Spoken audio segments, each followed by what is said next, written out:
until 5. Friday and Saturday, 9 until 5:30. Next to Bill Berkey at 15th Street, Panama City. That boot store where God is good all the time.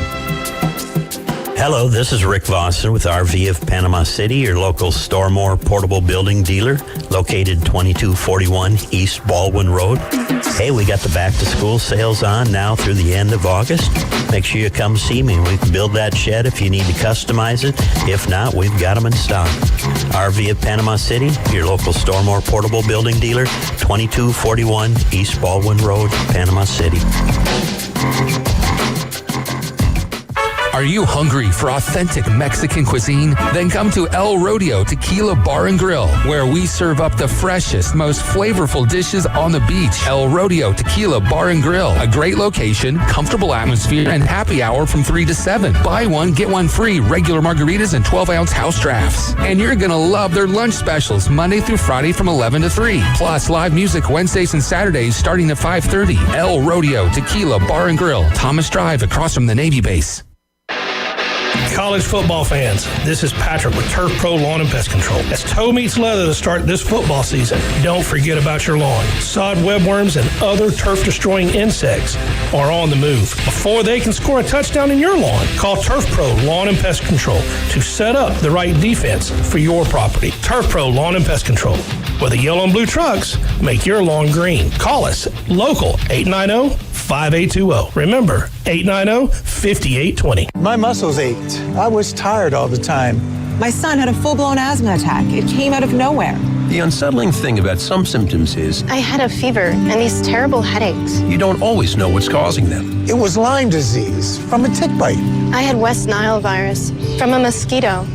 He had a reaction to cockroach allergens.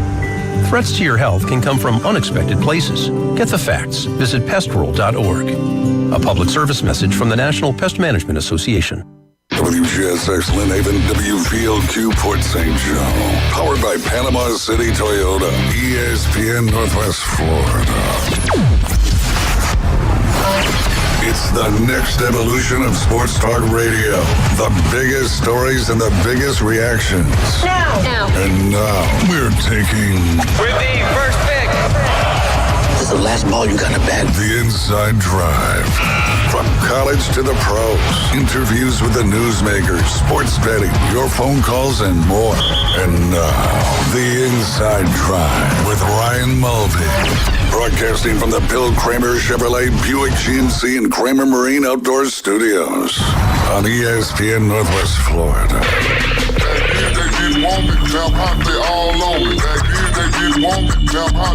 And good Monday morning. College football is back. But more importantly, it is our good buddy Jay Henley's birthday. Happy birthday, Jay. Thank you, Ryan. You're quite welcome.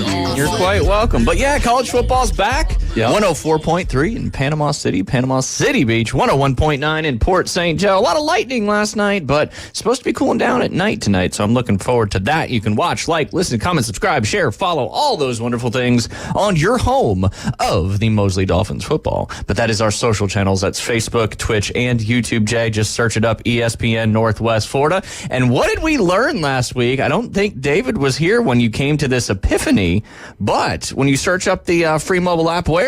Oh, on the Google Play or Apple Store. All you got to do is what? 104.3. And that's it. And it shows up. Boom. The abbreviation, baby. I love it. Yes. Yeah. Don't even have to put in ESPN Northwest Florida. Just 104.3. It's what, the sixth one down on the list? Sixth one down. But it shows up on your first page. That's right. So Jay brought us to so it's even that easy. Just 104.3, search, boom, Google Play, Apple Store, download it because you need it. Because coming up, we got Auburn football, we got Mosley football, we got the Braves, we got everything here. The Inside Drive.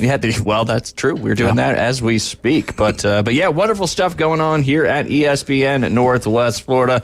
Also got to give a shout out to your beautiful, beautiful golden retriever puppy. Well, she's not quite of a puppy anymore, right? She's officially a year old today. The golden retriever, 49.5 pounds. Ooh, get her some kind of treat to get her to that 50 mark. She's had a few fries already this morning. Interesting. So that's more than what she typically gets. I got more questions on not so much you giving fries to your dogs, but you're eating fries this morning. Yeah. Breakfast fries. we're on radio from 11 to 1. It's either you take a lunch break at 10:15 or you take a lunch break at 1:15. I decided, since it was my birthday, that I would do the 10:15 lunch this morning. That's fair. Yeah. That is fair. No, I like that. Because you slap my hand every time I try to eat on the radio. Well, I don't. It's just the mic's on. It sounds wonderful, and it comes right through there on the stuff. But yes, we are Saturday. College football week 0 gets underway, highlighted by the Florida State Georgia Tech game. Where, Jay?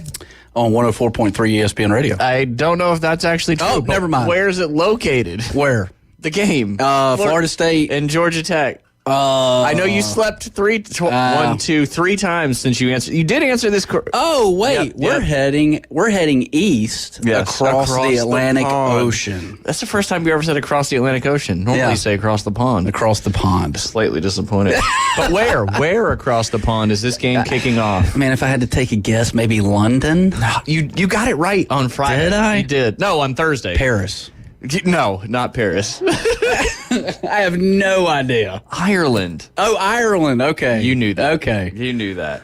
Yes, Florida State, Georgia Tech. Get it kicked off week 0 over there in Ireland. Yeah, don't quote Jay that it being on here because I don't know if that's actually the case or not. I'll have a spot of tea while I watch some American football. So I don't know if they have spots of tea in Ireland. That's England. Yeah, see, I'm still Olympic. I got the brain Olympic. Well, that's Paris and France. So yeah. You're getting there. You're slowly getting it going. Yeah. But yeah, college football gets started this week. Also, what's coming up this Sunday at 6:30? Sunday, 6:30, ESPN Fantasy Football Draft, NFL Fantasy Football Draft. Yes, NFL indeed. Yeah.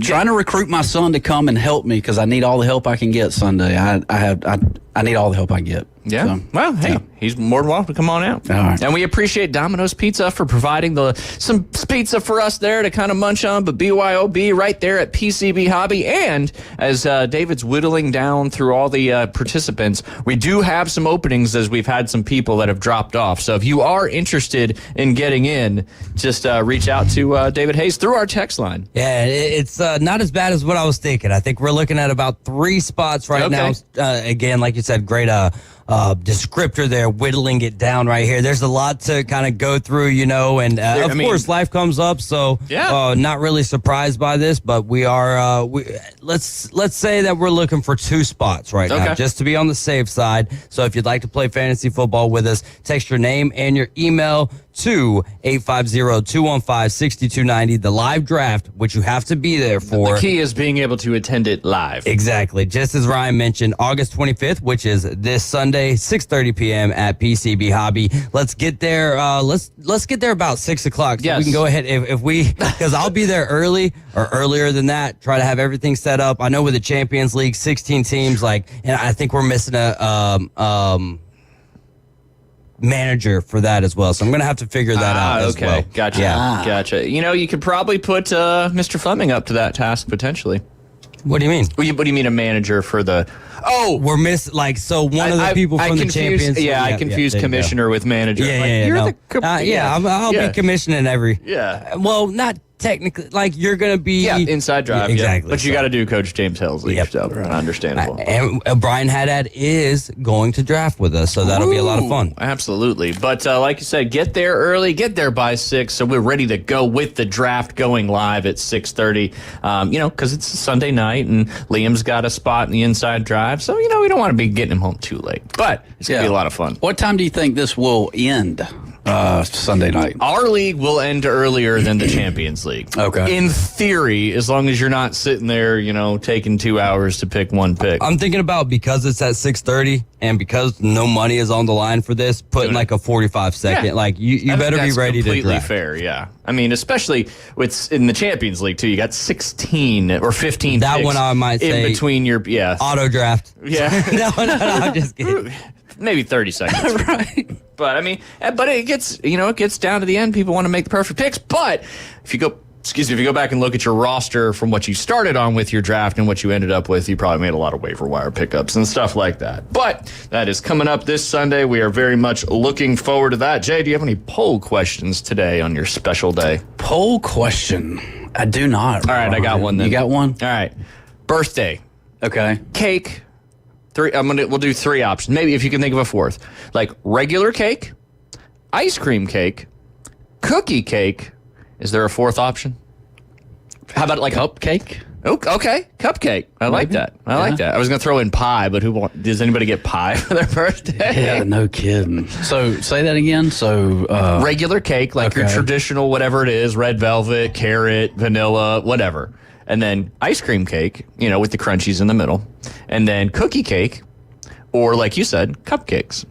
It's a very birthday-themed poll question there. I like it. What's your answer? I like traditional. I like the regular, just straight-up cake. Just straight-up cake. What flavor? What icing? Chocolate or vanilla or strawberry. Just so basically all the generic cake flavors. You're not like a wild guy, like going out there. You look a big carrot cake guy with the cream cheese icing. No, are you? I mean, it's okay. I'm not a big regular cake guy. Okay. There's so much to it. If I had to choose, and I'm kind of torn between an ice cream cake and a cookie cake. Yeah. Our family has kind of gone to the cookie cakes as of late. That's very thin, right? It's very thin, and it's a cookie. And some, depending on what you get decorated on it, you could have a lot of icing. Sure. But yeah.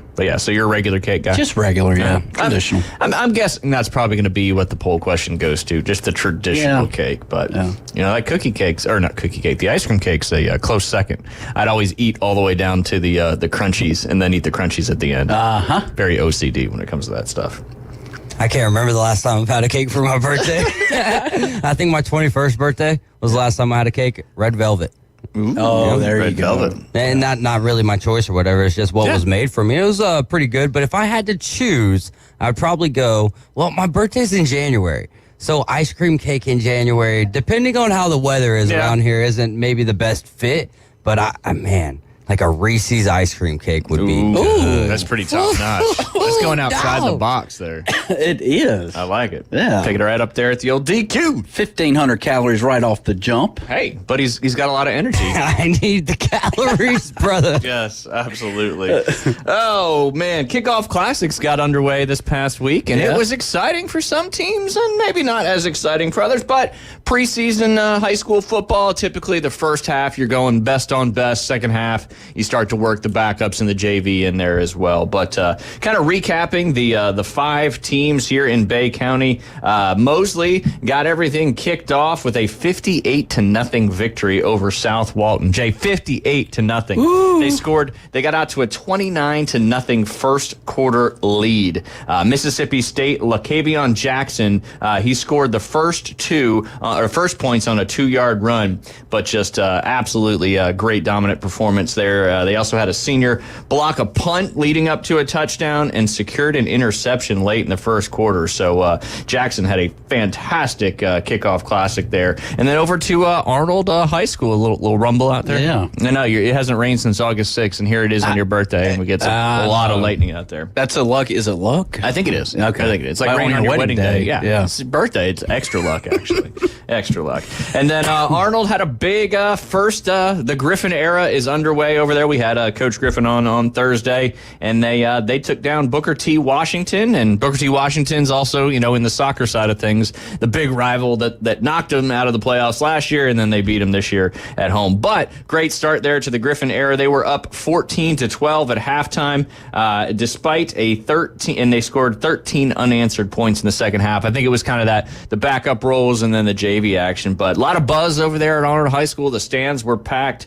Big game coming up this Friday night. We'll talk about that in the final segment. And then Cottondale without their head coach, Coach Schwett, Bozeman without their head coach, Coach Schwett, for the nonsense violations that got reported. Cottondale beat them 28-30 in the opening there.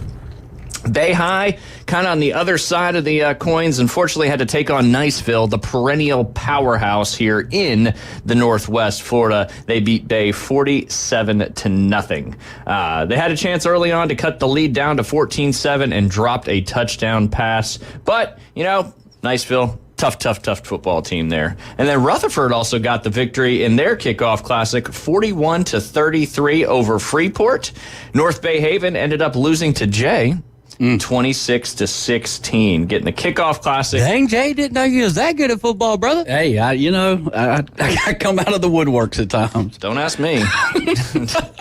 So anyway, kickoff classics, a lot of excitement. Here we are. Yeah. College football gets started, or college football. Yes, college football does get started this Saturday. High school football week 1 underway this Friday.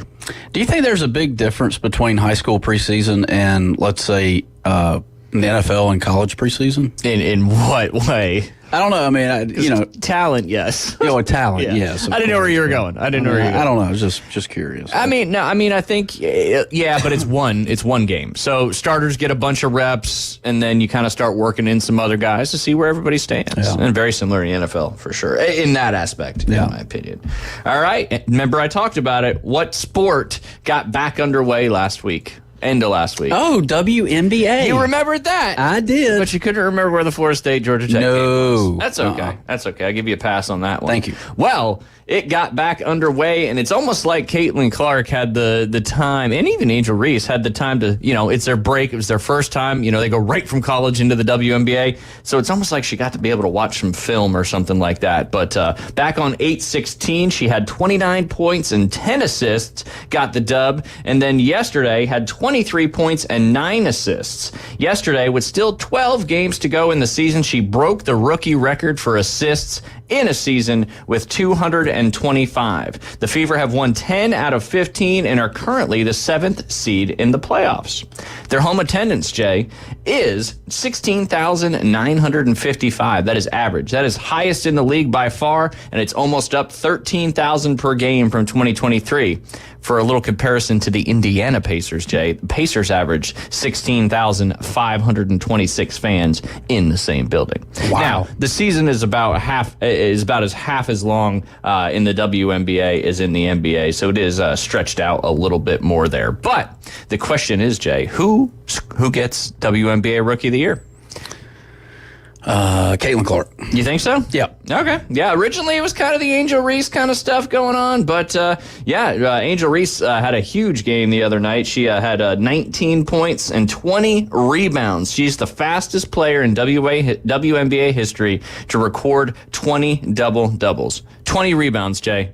And I think she was crazy. I got a stat too. I think she was the first. Don't quote me on it, but I think she was the first I got it right here. Anyway, let me see here. All right. She is only the 4th player in WNBA history to have 10 offensive rebounds and 10 defensive rebounds in one game. She's the first person to do it in 20 years. She joins Yo Griffin, Natalie Williams, and Cheryl Ford as the only other players to have 10 and 10 offensive and defensive rebounds. Solid. Yeah, solid, no doubt. Yeah. But who do you think it's still going to go to Caitlin Clark? I still think so. I mean, she's had it's time for her to shine. I mean, they've kind of. She's been shining. Well, I mean, has she? Yeah.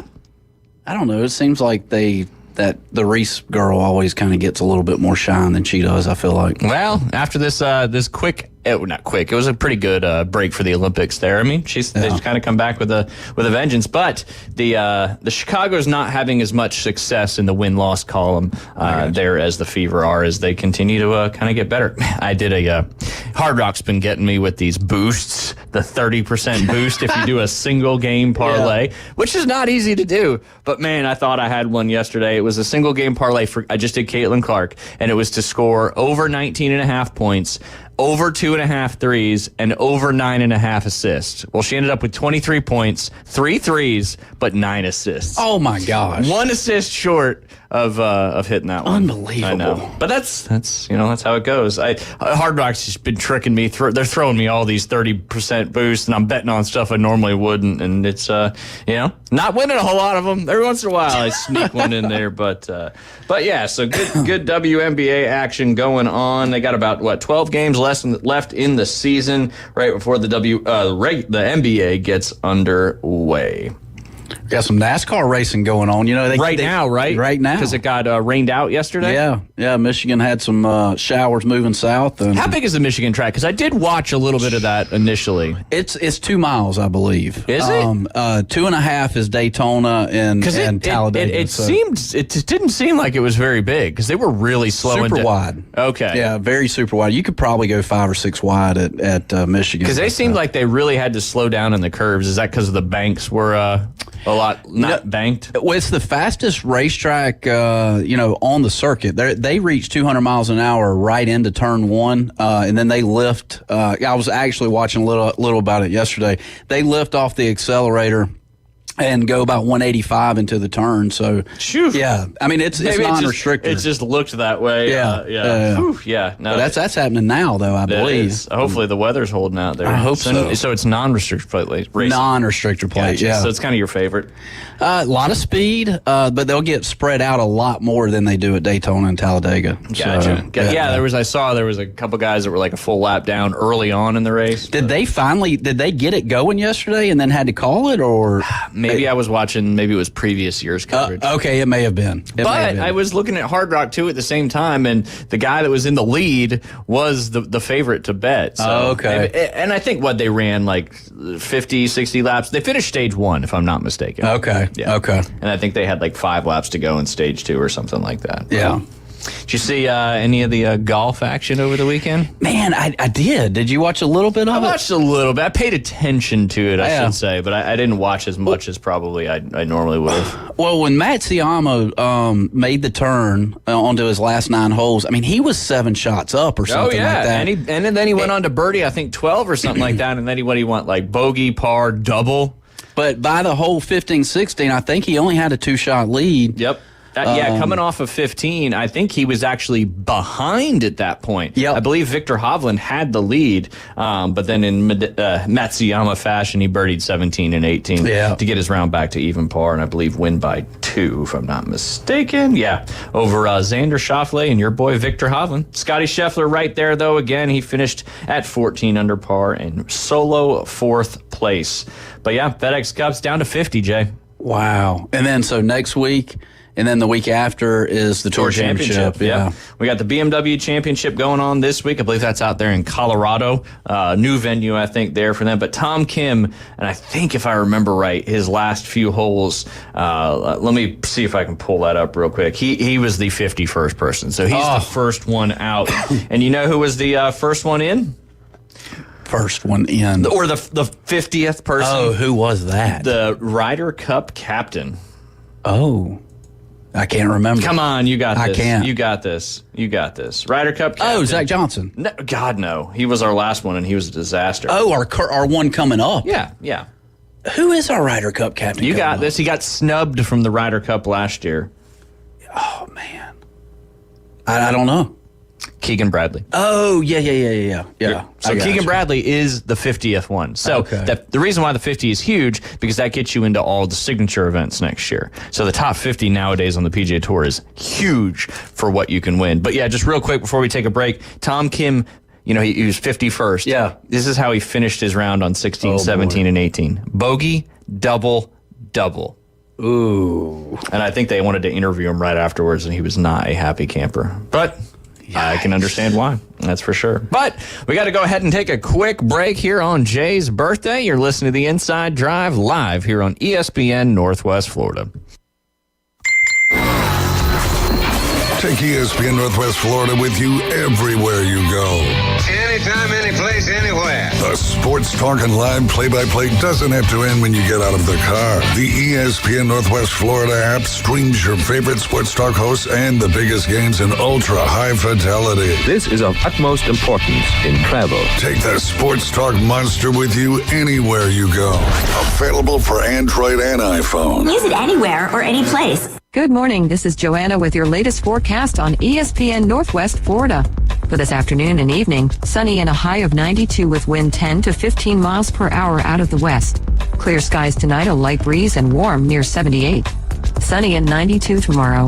92 and sunshine throughout the day with possible thunderstorms in the evening with a light breeze Wednesday.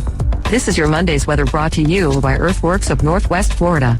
Thank you for keeping that dial on ESPN Northwest Florida. Rely on it. If you spend any time at all in your yard, you're going to encounter fire ants.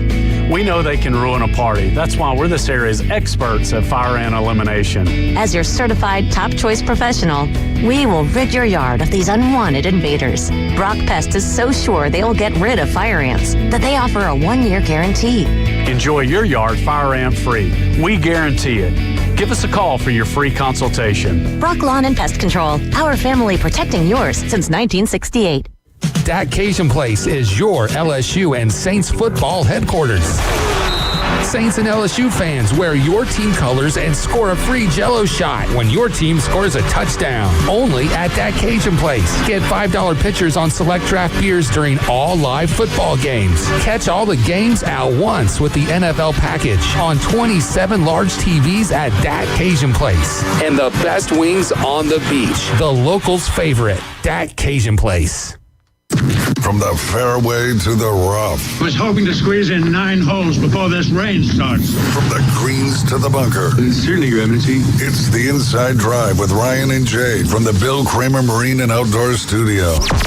The good Lord would never disrupt the best game of my life. ESPN Northwest Florida.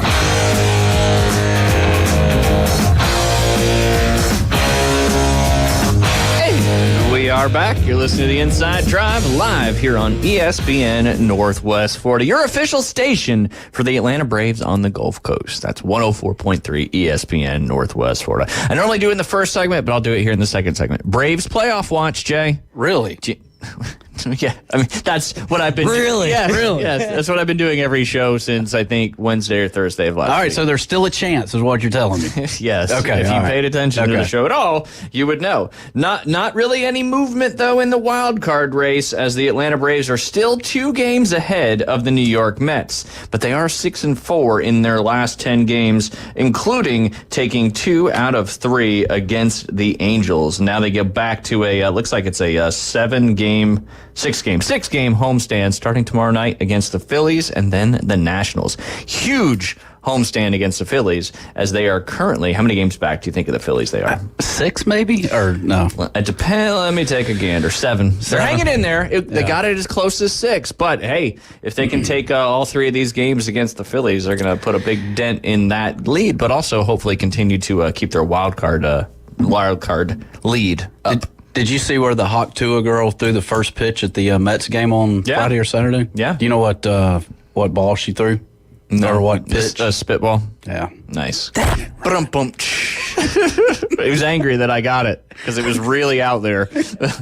But yeah, she's raising money for veteran dogs. Did you know that? Oh, I did. Yeah. She's taking this quote unquote fame, and she's doing some good stuff with it. She is. Yeah. But through a spitball. Huh? Nice. Were you waiting for me to talk about baseball? You said Mets, and then all of a sudden I was like, it clicked in. I was like, oh yeah, I saw that. There you go. Yeah. Good stuff there, Jay. Yeah. Anyway, see any of the preseason football action? Question mark. I know I watched y'all's game last night. Yeah, that was actually pretty good. How about, could Brock Purdy be a little too big for his britches this year? I knew you were going to bring this up. So here's my point. They didn't have Debo, Ayuk, Jennings, Kittle, McCaffrey. They didn't even have wide receiver 4 out there. So do you think he throws to these guys a lot in practice? Probably not. So the chemistry is there, but I also think he was trying to do a little more. And the Saints blitzed the hell out of him. Yeah, they did. I love it, man. The Titans are the same way in preseason. They're just like, all right, we're going. And Chase Young, why don't you play like that when you were with us, man?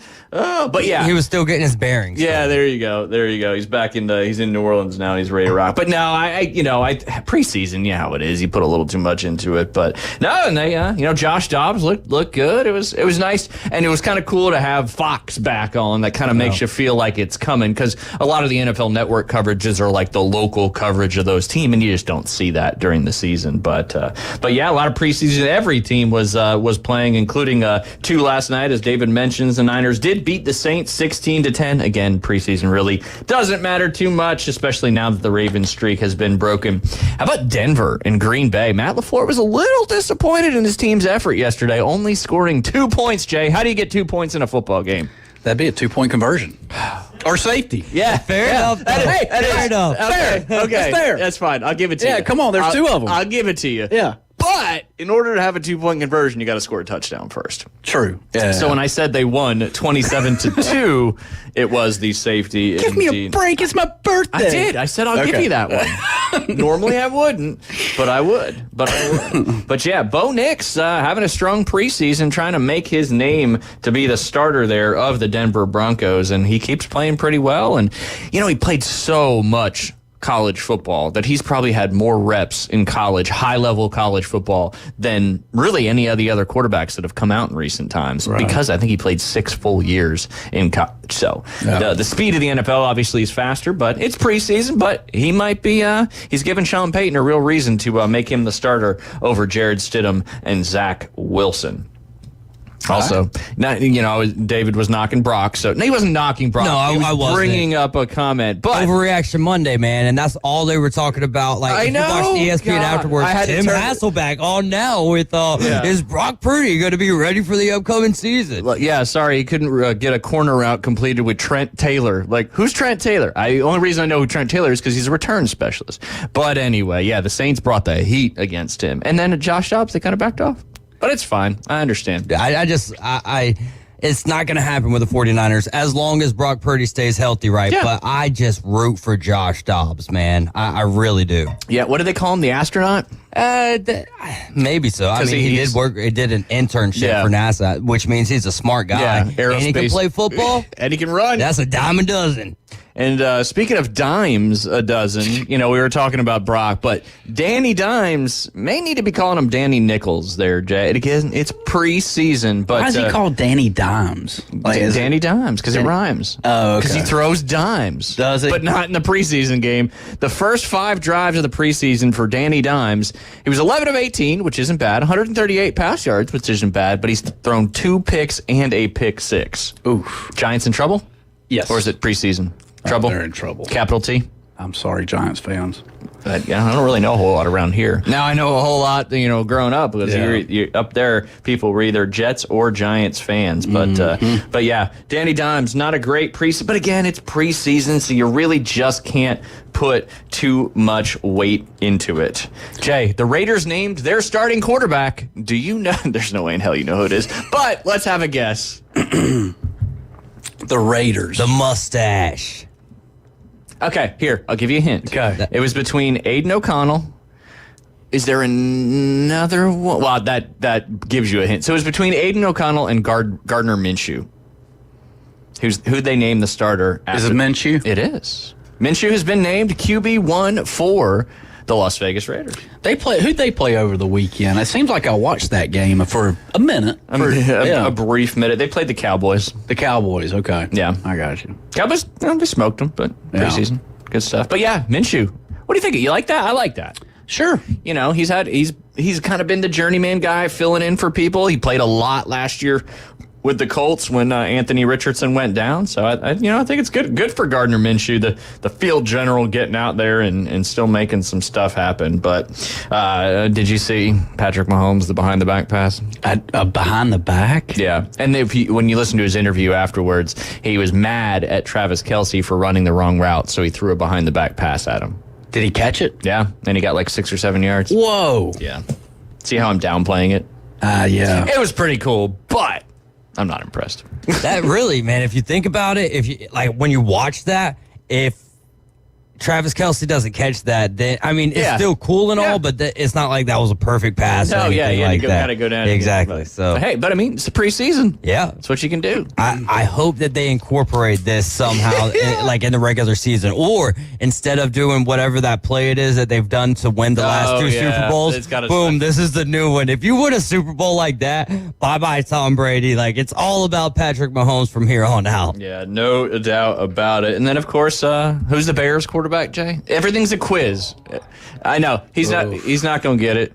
No, I'm not saying that. I've got a reaction to this after we get past this.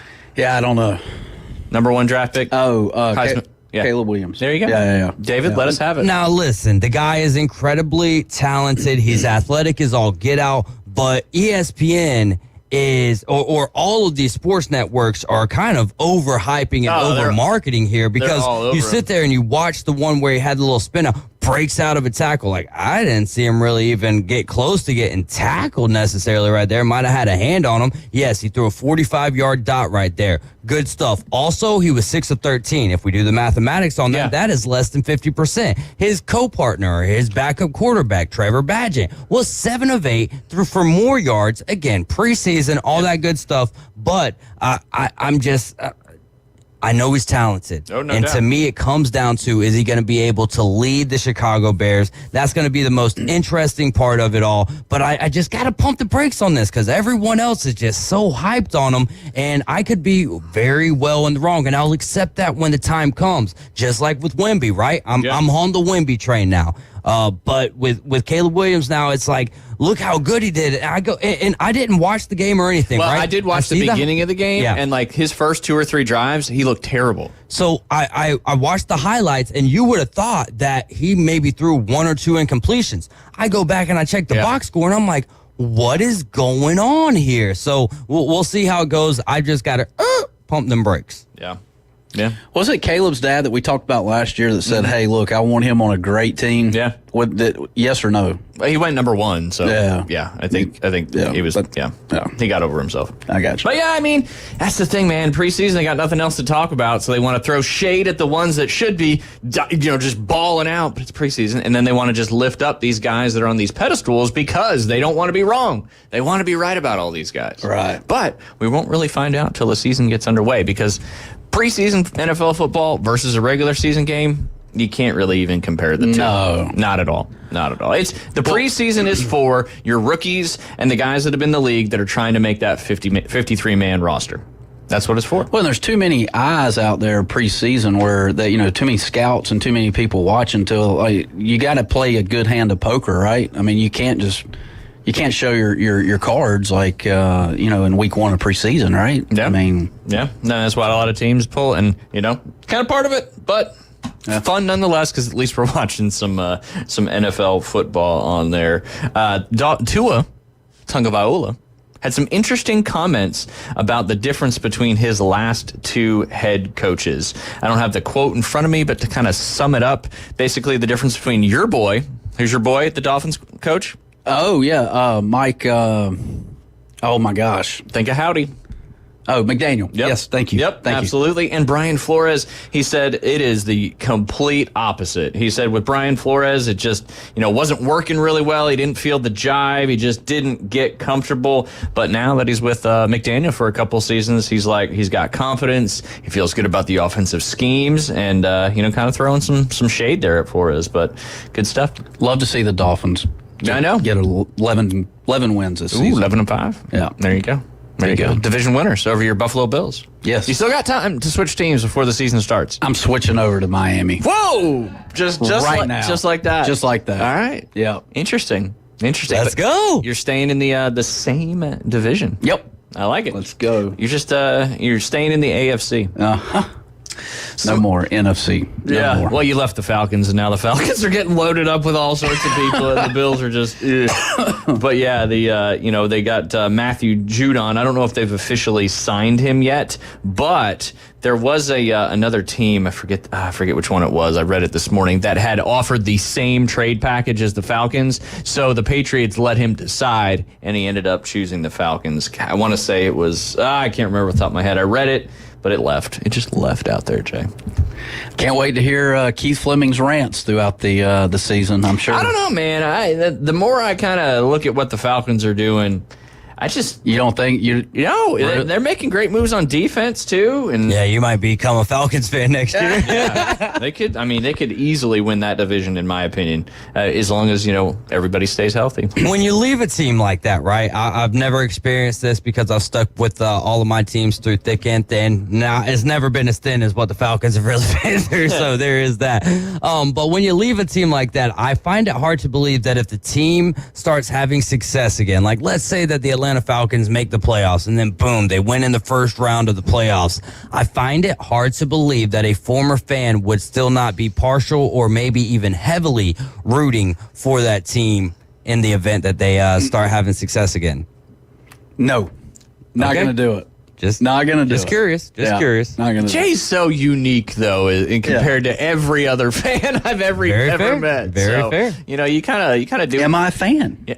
I don't know. That's debatable every day when I ask you questions. You are on the ceiling, brother. Yes, absolutely. Oh man, interesting. I just saw that the Broncos are not going to make a decision yet on QB1, despite I think they just had to put it out there because everybody's like, oh, are they going to name Big Nix? Are they going to name Nick? Nix.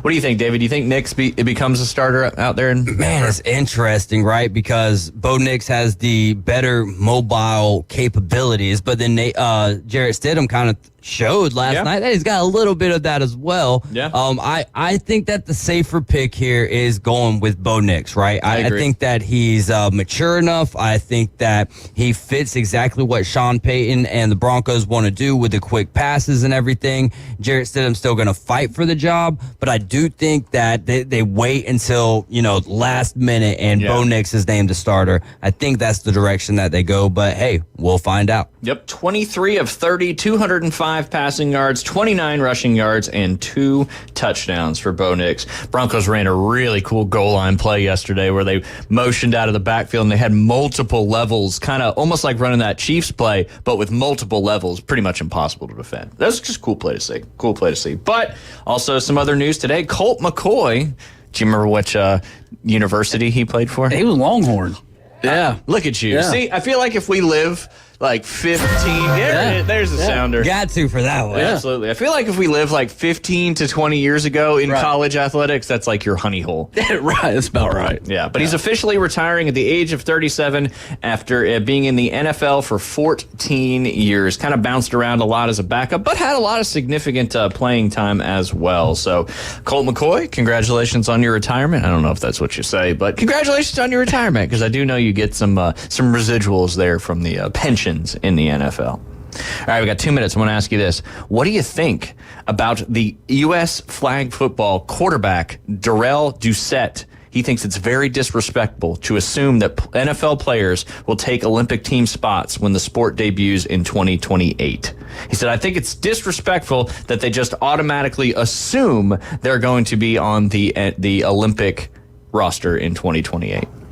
I mean, flag football is so different than tackle football, right? You got to have those quick fingers and hands to get those flags, and maybe some of these NFL guys don't have that ability. Darrell Doucette is 5'8", 140 pounds. There you go. But I mean, it leads to the question, are they going to have tryouts? Like, how is it all going to go down? Because obviously it happens during, the preseason in NFL. So are they going to have a preseason break, or are they just going to get rid of the preseason in 2020? They might by then. Yeah. Who knows? I mean, NFL football will look a lot different in 4 years. Oh, yeah. No doubt about it. But yeah, he's like, hey, guys, this is kind of my thing. I'm the quarterback of the United States NFL flag football team, Do you think NFL players should be able to put their... I think we should put whoever the best players are in flag football on the field. Okay. Whether that's an NFL player or whether it's not. Because if we're not putting the best players, like, I still go back to the Angel Reese, Caitlin Clark thing. Obviously, we won the gold in the Olympic women's basketball, but that was the viewership on that particular game was so low. But if you've got Angel Reese and Creighton Clark in there, then yeah. So where's the line? What do you want? What do you want? But I just think we need to put the best players forward. I still think if you put the B or C team out there, you still beat the entire world, right? I mean, football is America, right? I mean, you should be able to. I mean, we lost to Japan in under 20 football, but I kind of agree with you. Flag football is very, very different, and it's very different strategically as well. So, these guys have been playing a very specific style of football for their entire lives, where flag football can vary a little bit with the plays and how things work. And also, it's not tackling, it's pulling flags. Are you going to try out for the quarterback? I think I'll be in retirement at that time. You think so? Yeah, it's 4 years from now. That's a long way. But you got wheels. Yeah, no, they don't last very long. They're like old rollerblade wheels. They still go fast for a second, but they really need to be changed or rotated. Otherwise, they're just going to fall off. I got you. But we got to go ahead and take a quick break. You're listening to the Inside Drive live here on ESPN Northwest Florida. America's team plays here. And a rocket to right field. This thing is into orbit. The Atlanta Braves on ESPN Northwest Florida. Acuna, Ozzie, and Austin Riley lead the Braves' high-powered offense. Swung on, belted, deep right field. Get out of here, Ozzie. Home run. Ball game. The Atlanta Braves Sports on ESPN Northwest Florida is sponsored by Brock's Pest Control, Store More Portable Buildings, Reliable Hydraulic Solutions, Billberg Kia, and Mid-South Lumber. Hi, I'm Sheriff Mike Atkinson. For the last 16 years, you've trusted my leadership at the Walton County Sheriff's Office. In that time, UCR crime rates have dropped 67%. That's no coincidence. You can count on me to serve with continued professionalism and provide the excellent hometown service you want. At our agency, excellence matters, as our law enforcement, fire rescue, and animal services are the first on scene. On Tuesday, August 20th, vote to re-elect Atkinson for Walton County Sheriff. Paid for by Michael Atkinson Jr., Republican for Sheriff. Are you tired of hearing 2 weeks when you call to get your boat worked on? Hey folks, it's Chris Kramer with Kramer Marine and Outdoor, and we'll get you in and back out on the water as quick as possible. We're a full-line Yamaha outboard dealer and Suzuki outboard dealer, and we have master-trained certified mechanics on site. So if it's just an annual service, electronics install, trolling motor install, or all the way up to a full repower, we can take care of you. So stop by and see us in the corner of Frankfurt and 23rd next to Bill Kramer GM, or call us at 850-851-0453. Those school bells are about to ring. Celebrate with a trip to Krispy Kreme and have a back-to-school Krispy Kreme celebration. Teachers have already returned, so stop by Krispy Kreme and pick up a dozen or two for that favorite teacher. Krispy Kreme with 2 locations in front of HCA Hospital, 23rd Street, Panama City, and on the Ross Clark Circle in Dothan. Remember, get them hot this school year at Krispy Kreme. Do you suffer from political talk radio fatigue? We know that under the 49% rate, the U.S. economy is Then tune into the most fun and exciting new radio show on the Gulf Coast. It's The Inside Drive with Ryan Mulvey. From the Bill Kramer Chevrolet Buick GMC and Kramer Marine Outdoor Studios on ESPN Northwest Florida. And we are back. You're listening to the Inside Drive live here on ESPN Northwest Florida. Happy birthday, Jay. Thank you, Ryan. You're looking good. Red, blue, and red. Well, it was funny. I put on Pandora this morning just to listen to a little bit of music, and the first song that came on was Hootie and the Blowfish, Time. And time is not my friend. Wow, you punish me. Yeah, you're getting up there. Yeah. Hey, getting ever so closer to the colonoscopy. It's never too early, Jay. Never too early. It's true. Yeah. Gosh. I'll make the appointment for you if you want me to. Nah, I mean, I know we're close and all, but I mean, that would be... Hey, better be safe than sorry.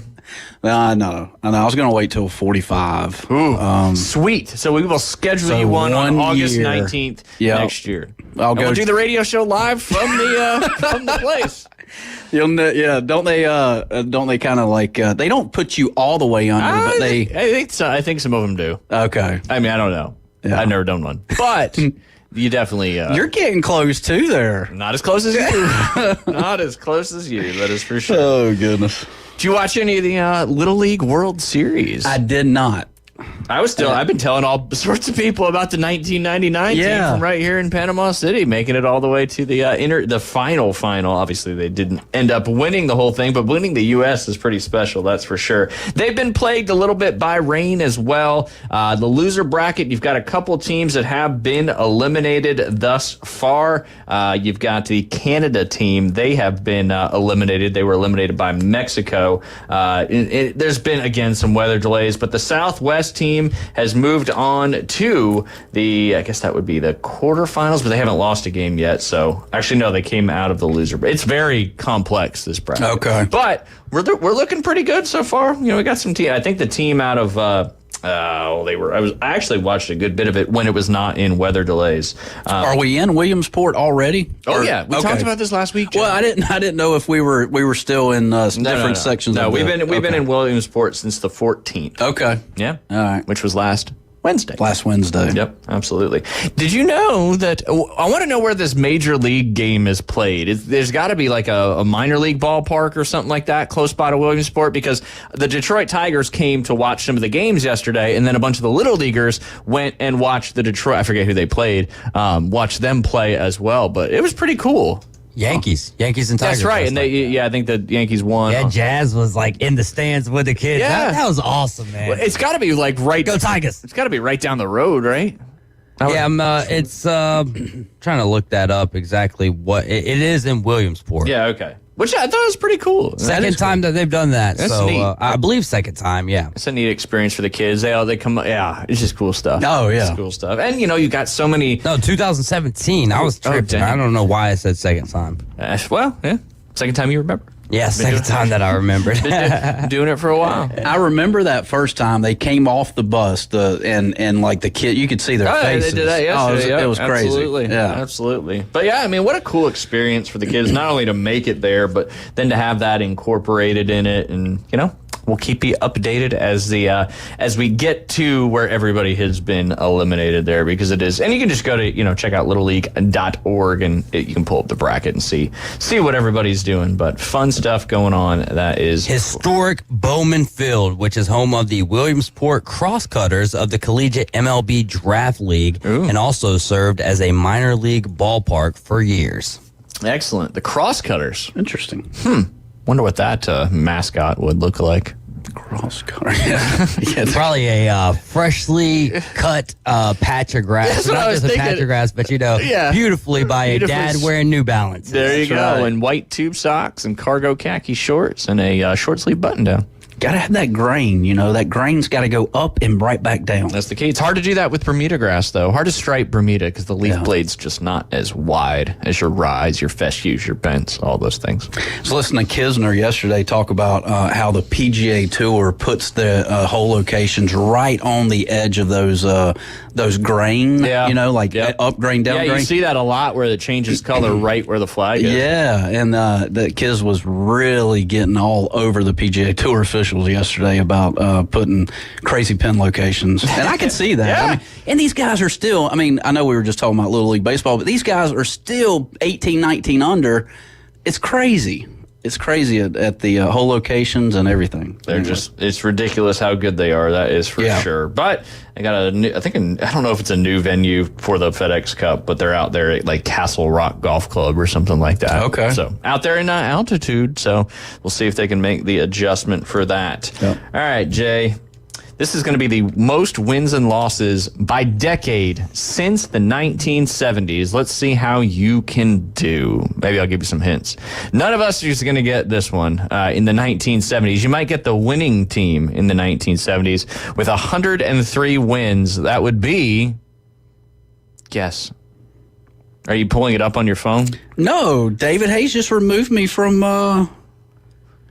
Don't worry about that, man. I have to remove everyone from these groups in order to stuff put you because I got to get everyone back Don't in. Panic, so Jay. Okay, I got you. Just chill, brother. Get you an ice cube. Happy birthday, okay? Hey, get you a cupcake. All right, keep going. You're I'm trying sorry. to deflect the question. Yeah. All right, 1970s, most wins and losses by a team in that decade. 1970s. Think of the old houndstooth hat. Houndstooth. What, is this NFL? No, college. College? Yeah. Houndstooth. Oh, Alabama. Yes, 103 wins in the 1970s. Team with the most losses in the 1970s. I'll give you, you're not going to get it. It's border town. It's part of the University of Texas branch. I believe they're the Miners. UTSA? Close. That's Texas San Antonio. Yeah. This is a little closer, right on the border. Michigan. El Paso. Yes. UTEP. UTEP. Hey. 87 losses in the 1970s. They led all of the universities in that decade. 1980s. Give you a hint on the winning side. Tommy Frazier. Tommy Frazier. If I'm in the right decade. Yeah. Rain makes corn. Corn makes whiskey. That's Nebraska? Yes, Yay, it worked. Cornhusker. 103 wins. And this university up there in Chicago, they're going to be building a new lakefront stadium, currently playing at a temporary stadium for this upcoming season. Northwestern. Yes. Hey, let's go. Man, Hey. you're on fire. It's birthday. It's like a big day. All right. 1990s. This team had 109 wins during the decade. It's you should kind of know it, kind of close by. Florida. No. That Spurrier era seemed like that'd be. But I think he was a little bit more earlier than that. But team that was one of their rivals. Florida State? Yes. Hey. The Bobby Bowden era, no doubt. 1990s, Florida State had 109 wins. And I got to zoom in. Okay. This state, it's in Ohio. Okay. Or not state, this university is in Ohio. It's a, I don't even know how to give you hints. I think they're Eagles. Kent State, because we don't have enough time to keep going down this road. Okay. I didn't know even how to give you a hint. The worst in the 90s? Yeah, they had 94 losses in the 1990s. In the 2000s, this team's kind of surprising, but had the most wins with 112. You got to go Alabama. No, but keep that in your back pocket. Okay, all right. This team, they won on a trick play in a bowl game. You probably don't remember that. Yeah, the Golden Flashes. Thank you, Ian. That was Kent State. Yeah, they won in a trick play. I forget. It was I think it was the Statue of Liberty, if I'm not mistaken. I think you're thinking of Boise State. Yes, that is the correct answer. Thank you, David Hayes. Oh, I thought you were saying...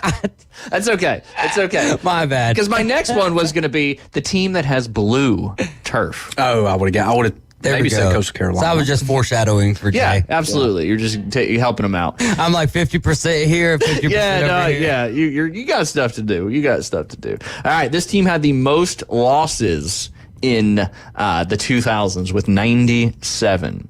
They have a big study at this university for what dogs are thinking. That is a massive hint for you. Oh, yeah, Duke. Yeah. Duke. Blue Devils, 97 losses. All right, 2010s. This is an easy one. 124 wins, most in the decades that when, the decade we're in, we're still counting. But 124 wins in the 2010s. Who is that? T-Town, Alabama. There you go. Yeah. Alabama Crimson Tide with 124. This team, although may have a good shot of winning the Big 12 title this year, had the most losses in the 2010s with 99. Penn State. Big 12, buddy. Oh. They got a good shot of winning the Big 12 this year.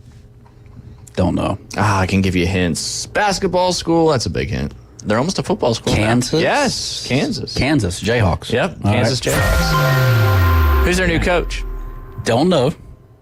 Where did what's his face go? Did Calipari go? No, he didn't go to Kansas. Where did he go? Calipari went to Arkansas. It's got Kansas basketball? in it. It's got I pivoted there. Okay. All right, and then this one's super easy to end this little fun contest on. But this team has 50 wins. Georgia. Yes, the Georgia Bulldogs. 2010 or 2020s. Georgia's got 50 wins, and then you've got two teams with 36 losses. They're both tied right now in the most this decade. One of them is the University of Louisiana Monroe. The other one is in the SEC. Vanderbilt. You got it. Yay! You did surprisingly well Thank you. that. And I don't mean it negatively, but you did. You did good. We did hit the 80s and 90s and early 2000s, so that's where I live. Who do you think? Who do you think will finish off the decade with the most wins? Long way to go. 6 more years, essentially. Georgia's obviously off to a hot start. Absolutely. Hold on, let me see, or keep thinking. I'm gonna see if I can. Let's most wins. Go. Georgia, Alabama. We'll just see what Auburn does. Georgia 50, Alabama's got 49, Michigan's got 42, Ohio State's got 40, Notre Dame, Clemson both got 40 as well, Liberty with 39, Coastal Carolina with 39, Oregon with 36, and then I'll give you this last one, University of Texas, San Antonio with 39. Ooh. It's time for for them to mix it up a little bit. I think there'll be a team come out of just left field this year. Well, they're going to have at least somewhere close to that 50 because, like you said, Georgia and Alabama are off to quite a head start with 50 and 49 wins, respectively. Alabama could be leading after this season. Could be. That be their third since the 1970s decade that they could have more. I could see a team like Liberty kind of making a jump as I think they're really poised to continue to have good years in the group of 5. It all depends too on how these major conferences and stuff shake out. But yeah. Your Georgia Bulldogs, how many losses have they had in this decade? This is wild. Both Alabama and Georgia. Wow. I'm going to say 4. That is. No way. That was such a guess. It was a good guess. Thank you. Yeah. How about Alabama? They're right around there. I'm going to say 5. Close. Yeah. 6. Okay. But yeah, Georgia 50-4 in the 2020s. Alabama 49-6 in the 2020s. Michigan and Ohio State both have 7 losses. Michigan has the 2 more wins because of the national championship and making it to the playoff as well. So this is a win percentage. James Madison is way up there too, but James Madison their record's very low because of their change of conference. They went from the FCS to the FBS. Gotcha. Another team that you should certainly watch out for. But yeah, I wouldn't worry about the Chanticleers. I think the next I don't know. Ethan Vasco may have a good year this year. They play Thursday night, not this week, but next week, kind of kicking off, really. Week 0, you've got a few games. Well, obviously, Florida State, Georgia Tech being the biggest. But then it kicks off Thursday, whatever date that, I guess that Friday. That'd be the 29th. Coastal plays on CBS Sports Network. I know you were really wanting to tune in for that one. Yeah. So, you got any good Afternoon Delight debriefs for us? Maybe 1 or 2. We'll see. Right. Maybe some real-life ones from a birthday? Hey, let me think about it. Yeah, you got about 2.5 minutes to make that happen. You guys are listening to the Inside Drive live here on ESPN Northwest Florida. ESPN Northwest Florida is your touchdown headquarters for the Mosley Dolphins and the Auburn Tigers. Touchdown, Auburn! Plus, premier college and NFL games. Touchdown! Incredible! Your source for the most live football on the Gulf Coast in a rich audio experience. ESPN Northwest Florida. Good morning. This is Joanna with your latest forecast on ESPN Northwest Florida. For this afternoon and evening, sunny and a high of 92 with wind 10 to 15 miles per hour out of the west. Clear skies tonight, a light breeze and warm near 78. Sunny and 92 tomorrow. 92 and sunshine throughout the day with possible thunderstorms in the evening with a light breeze Wednesday. This is your Monday's weather brought to you by Earthworks of Northwest Florida. Thank you for keeping that dial on ESPN Northwest Florida. Rely on it. Golf is a game that should be fun, but to have the most fun, you need to play your best. That's where the experts at Golf Plus come in. Their friendly staff will guide you through the buying process, answer all your questions, and can help with any repairs you need along the way. Golf Plus is your custom fitting, club repair, and golf retail shop. Golf Plus staff is non-commissioned and will work with you to find the best product for your game, just like they've been doing since 1988. Golf Plus in Dothan and Panama City Beach. Fitting, repair, retail. That's Golf Plus. WVLQ Port St. Joe, WGSX Living, powered by Panama City Toyota. ESPN Northwest Florida. Y'all listen up. Let me tell you something about group meals from Rudy's Barbecue. It's got all you need for all the folks you gotta feed, smoked meat, sides, and more. There's everything down to the tablecloth, just like the one that you see at the store. And a bridal shower, it's better than flowers. And a long business meeting, it'll pass the hours. It'll feed all the cousins at a family function. It's better than potluck at a church luncheon. Next time you need to feed 10 or more, call and order a Rudy's group meal. Next in line.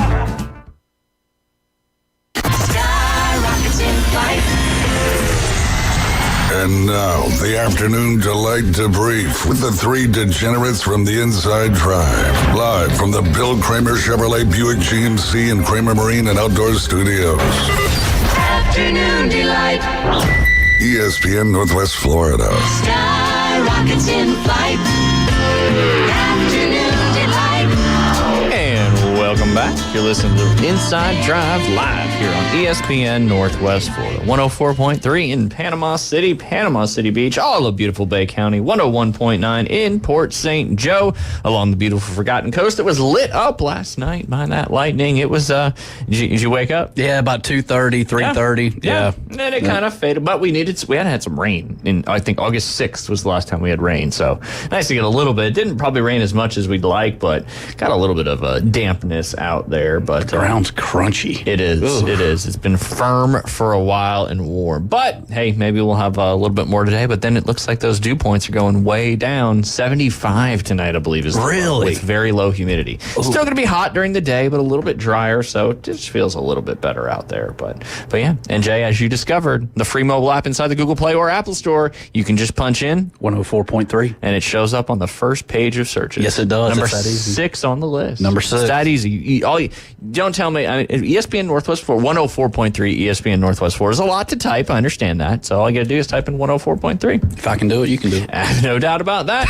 You can also head over to ESPNPC.com. You can find that KHS TV button. Click on that. $40 a month. Every possible sporting event you could want. All the channels right there for a low monthly price. Also got to give a shout out to the mecca of boat and car dealerships. It is scallop season, and if you need a boat to get over there to get you some scallops, there's only one place to go. That's Kramer Marine and Outdoor. They sell Seabourn, Spider, Sundance, and Skeeter. You can check out all their new and used inventory at KramerMarineandOutdoor.com. They have 2 Yamaha Master Certified mechanics on staff, Yamaha Outboard full line dealer, and their great mobile service. They'll come right to your dock or your house and get you back out on the water ASAP. Also right there on the other side on actual 23rd Street is Bill Kramer GM. The 24s are needing to roll out for those 25s to come in. Great deals, great rates, lots of great options. Trade-in values still super high. If you need your car serviced, they can service any car out there. They can do regular service, express service, and they also sell tires at cost. That is Bill Kramer GM and Kramer Marine and Outdoor. Give them a huge shout out for being our studio sponsor for, I guess we're getting close to about a year and a half. No, May, June, July, August. So we're a year and 3 months into this thing. Yeah. Also, 2 years ago today, you helped me fill in for the coach James Hale, and you and Jim Brandt. Really? Yeah, and it was your birthday then too. Well, how about that? Okay. Yeah, it's funny how that works. It's almost 365 days later, although 366 this year. I had read over the weekend that 200 million years from now, that eventually, with the sun and the moon, they're gonna add a 25th hour to our day. Sun's still gonna be. We won't be around to see it. Yeah, no kidding. Yeah. Sun's still gonna be a star in 200 million years. Hey, I don't know. The gas giant that it is. It'll be 13 o'clock, I guess. So don't think we'll have to worry about it. No, I don't think so. I don't know if anybody will. There's already a 13th o'clock, if you will. Yeah. Is there? 1 o'clock. Yeah. Oh, well, hour, that's true. Yeah, military time. Yeah. Military time. 1,300 hours. You got any afternoon delight debriefs on your birthday? Maybe a real life one?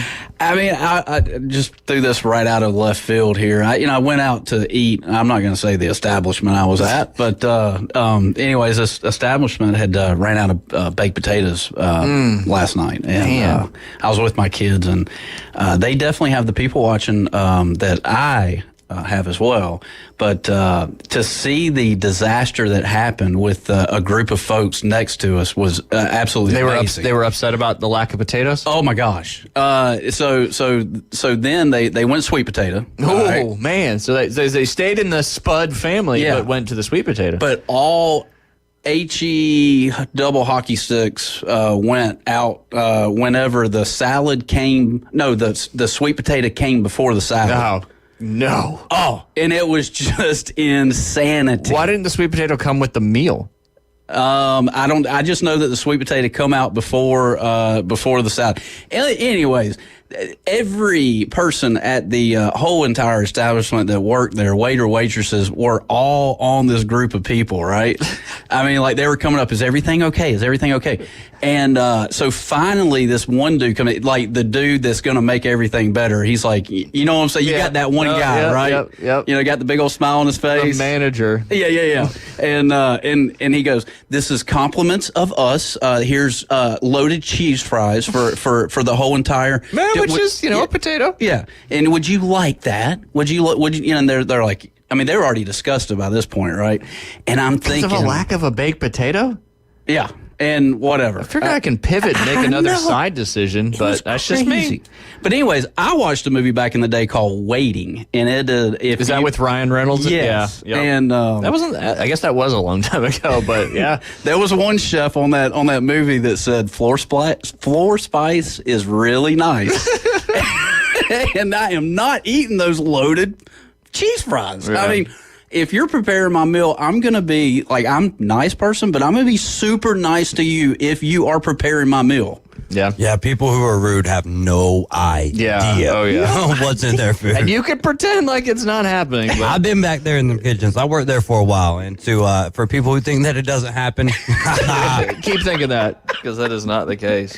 Anyway. Hopefully the conflict was resolved. Yeah, maybe. Did I don't everybody know. order baked potatoes and they just were flipping over the table because they didn't have any? They were just not nice people. I mean, they had the scowl on their face from the get-go, and unfortunately, I mean, I should have probably kept my head down and ate my food. But unfortunately, but you wouldn't have had a story today if you didn't. Right. So we appreciate that. Yeah, and it kind of goes back to one of those, things. Just treat people the way you want to be treated, and have a good attitude when you wake up. You can control that. Yeah, and if it's a baked potato or sweet potato, that's a first world problem. Like, I mean, you know what I'm saying? Like, give me some fries. Like, I mean, anyway. All you got to do is cut up the potato and fry it, and all of a sudden you got fries. That's it. But, that's my real world for the weekend. I'm sure there's probably, and legitimately, I know several years ago, when I was more in food and beverage than I am now, is there was a shortage of potatoes, and the big potatoes that you could get, now they got smaller and smaller and smaller. So okay,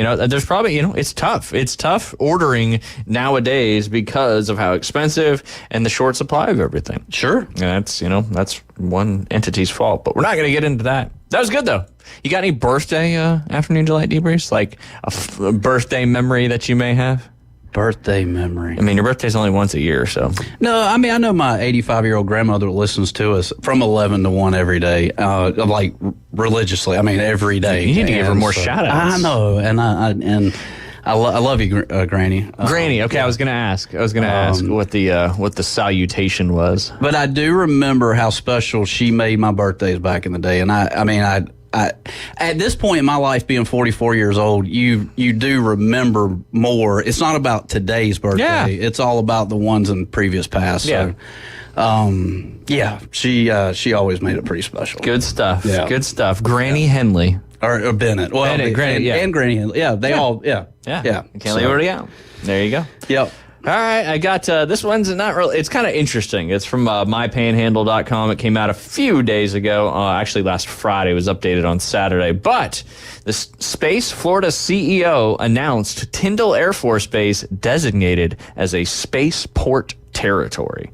As the space industry continues to grow in Florida, Tyndall Air Force Base will soon play a role in helping further space exploration. Space Florida recently announced that Tyndall will become a designated spaceport territory. While there won't be any rocket launches happening from the Panhandle, the CEO of Space Florida says Tyndall was a great candidate to develop a new spaceport territory. If you look where Tyndall sits just off the Gulf Coast and the access it has to the Gulf Range and things like that. And those are all strategic factors that helped identify Tyndall as a potential location for something in the future, Spaceport CEO Robert Long said. The new territory means the base will become an aerospace hub that adds a larger system across the state. We want to take advantage of those unmatched toolkits that we have here in Space Florida, of course, an unbeatable location that we have here in Florida, and then leverage our unrivaled experience to do that as well. So you put all those things together, you look across the state, we want to approach it cohesively and as a system, Long said. While the company is still in early stages with Tyndall, they say the projects can range from engine testing to research to satellite manufacturing. None of it will negatively impact local operations. Our number one thing is to do no harm also, right? So we're going to go ahead and we're not going to go and impact anything that's already going on. So between these two things, it's a collaborative approach and we'll continue to do that, Long said. What do you think, Jay? Spaceport right here in the Panhandle. There you go. You never know. New career change for you? Be an astronaut? It would be interesting. I would love to make it up there one day. I think, for a cool sum of like $500,000, you can go up. I'd be scared. There's still no plan to bring down those two astronauts for the space station. Oh, man. They're like, hey, yeah, you guys will be up there for a week. 2 months later. I'd rather lose my cell phone than have that happen. I don't know. That one day you lost your cell phone, you were in quite the panic. I wasn't even in town. You were in Jacksonville. Yeah, I was. It's like, Brian, please help me. It's like, okay, I'll help. But yeah, I mean, she's stuck up there in space. I can't imagine. That's why I know we talked about that last week, but still pretty crazy. Still pretty crazy. All right, got a couple here from our good site, UPI.com. This one is from today. Loose kangaroo makes drivers late to work in West Virginia. There's always a kangaroo or an alligator or something going on. Drivers on the way to work in West Virginia I think West Virginia is one of those states you can just have them without the permit. Drivers on their way to work in West Virginia ended up delayed by an unusual traffic hazard, a kangaroo on the loose. Noah Mann snapped photos of the kangaroos that slowed traffic in Mud Fork Road in Verdonville, Logan County, West Virginia during his Friday morning commute. I was driving to work and we had 5 cars in front of us that stopped in the middle of the road, Mans told WVVA-TV. I was trying to look around and see what the holdup was. When I was able to get it into view, I saw a kangaroo hopping on the road. He posted pictures of the marsupial on Facebook. Of all things, what is a full-grown kangaroo doing running around in the streets, he wrote. Mann says he contacted a friend who was able to speak to the owners of the kangaroo, so he indirectly knew who owned the kangaroo, who have owned the pet since it was a baby-roo. The kangaroo was safely returned home. Beth Southern, communications director for the West Virginia Department of Agriculture, said kangaroos are legal to keep as pets in the state. Don't even think you need a permit. Interesting. If David Hayes ever goes completely missing, West Virginia is the first place I'm looking. Yep. Followed by that, it'll be Australia. Yeah. Although you got to be careful. Or Costa Rica, because I heard some conversations last week. Maybe that's the place I want to go. Costa Rica is, one of those places that's probably going to fill up with a lot of expats if things continue to go the way they go here in the country. Oh, yeah. I can go shopping online, and then I'll move down there. Yep. There you go. I could see you in a holler somewhere down in up there in West Virginia, though, Dave Hayes. I've been to West Virginia a time or two for snowboarding. Yeah. Okay. All right. I could see it. The cold. I don't know how I would do for a full season of cold. 3, 4, 5, 6, 7 days is one thing. Winter. Living there, having to get used to scraping my windshield every morning. No, my truck ain't even got heat, brother. All right. This is an interesting one. The title of this one is Museum Exhibit Explores Mistress Kentucky Meat Shower of 1876. Kentucky Museum's new exhibit is dedicated to one of Bath County's most mysterious historical events, the so-called Kentucky Meat Shower. The Bath County History Museum exhibit details the March 1876 event, which is said to have occurred when Olympia Springs resident Rebecca Crouch was outside with her grandson and chunks of red meat rained down from the sky. A preserved piece of what is believed to be the meat that fell from the sky was preserved at Transylvania University in Lexington, and the school returned the jar of flesh to Bath County to serve as the centerpiece for the museum exhibit. DNA tests on the preserved meat have been inconclusive. Yeah, right. Leading to multiple different theories about the cause of the meaty rain. One includes there's a weather pattern where winds will pick up small fish and frogs, and I think it's called an upspout. And when they lay them down, and then they lay them down in another place. Kurt Godey, a professor at Transylvania University, told WLKY-TV. For me, the vulture vomit theory is one that also feels possible. And that's the end of that meat story. Very interesting. You know what? I think we watched something on this rings a bell on mysteries and unexplained things. Watch some of those shows and stuff. I feel like that was one of them. Did you call it a mistress? Was she a mistress? You said a mistress? If I read mistress, I don't remember reading it. I could have. Okay. I could meat mystery. Meat. Okay. Meat mystery. Okay. That's what the article was called. That's crazy. Meat shower. Yeah. Yeah. Yikes. If you're hungry, it might be one of those things. All right, I got another fun one for you, Jay. Right up your alley. All right. Texas woman's tongue is the world's widest at 3.11 inches. A Texas woman was awarded the Guinness Book of World Records title for surprising contents of her surprising contents of her mouth.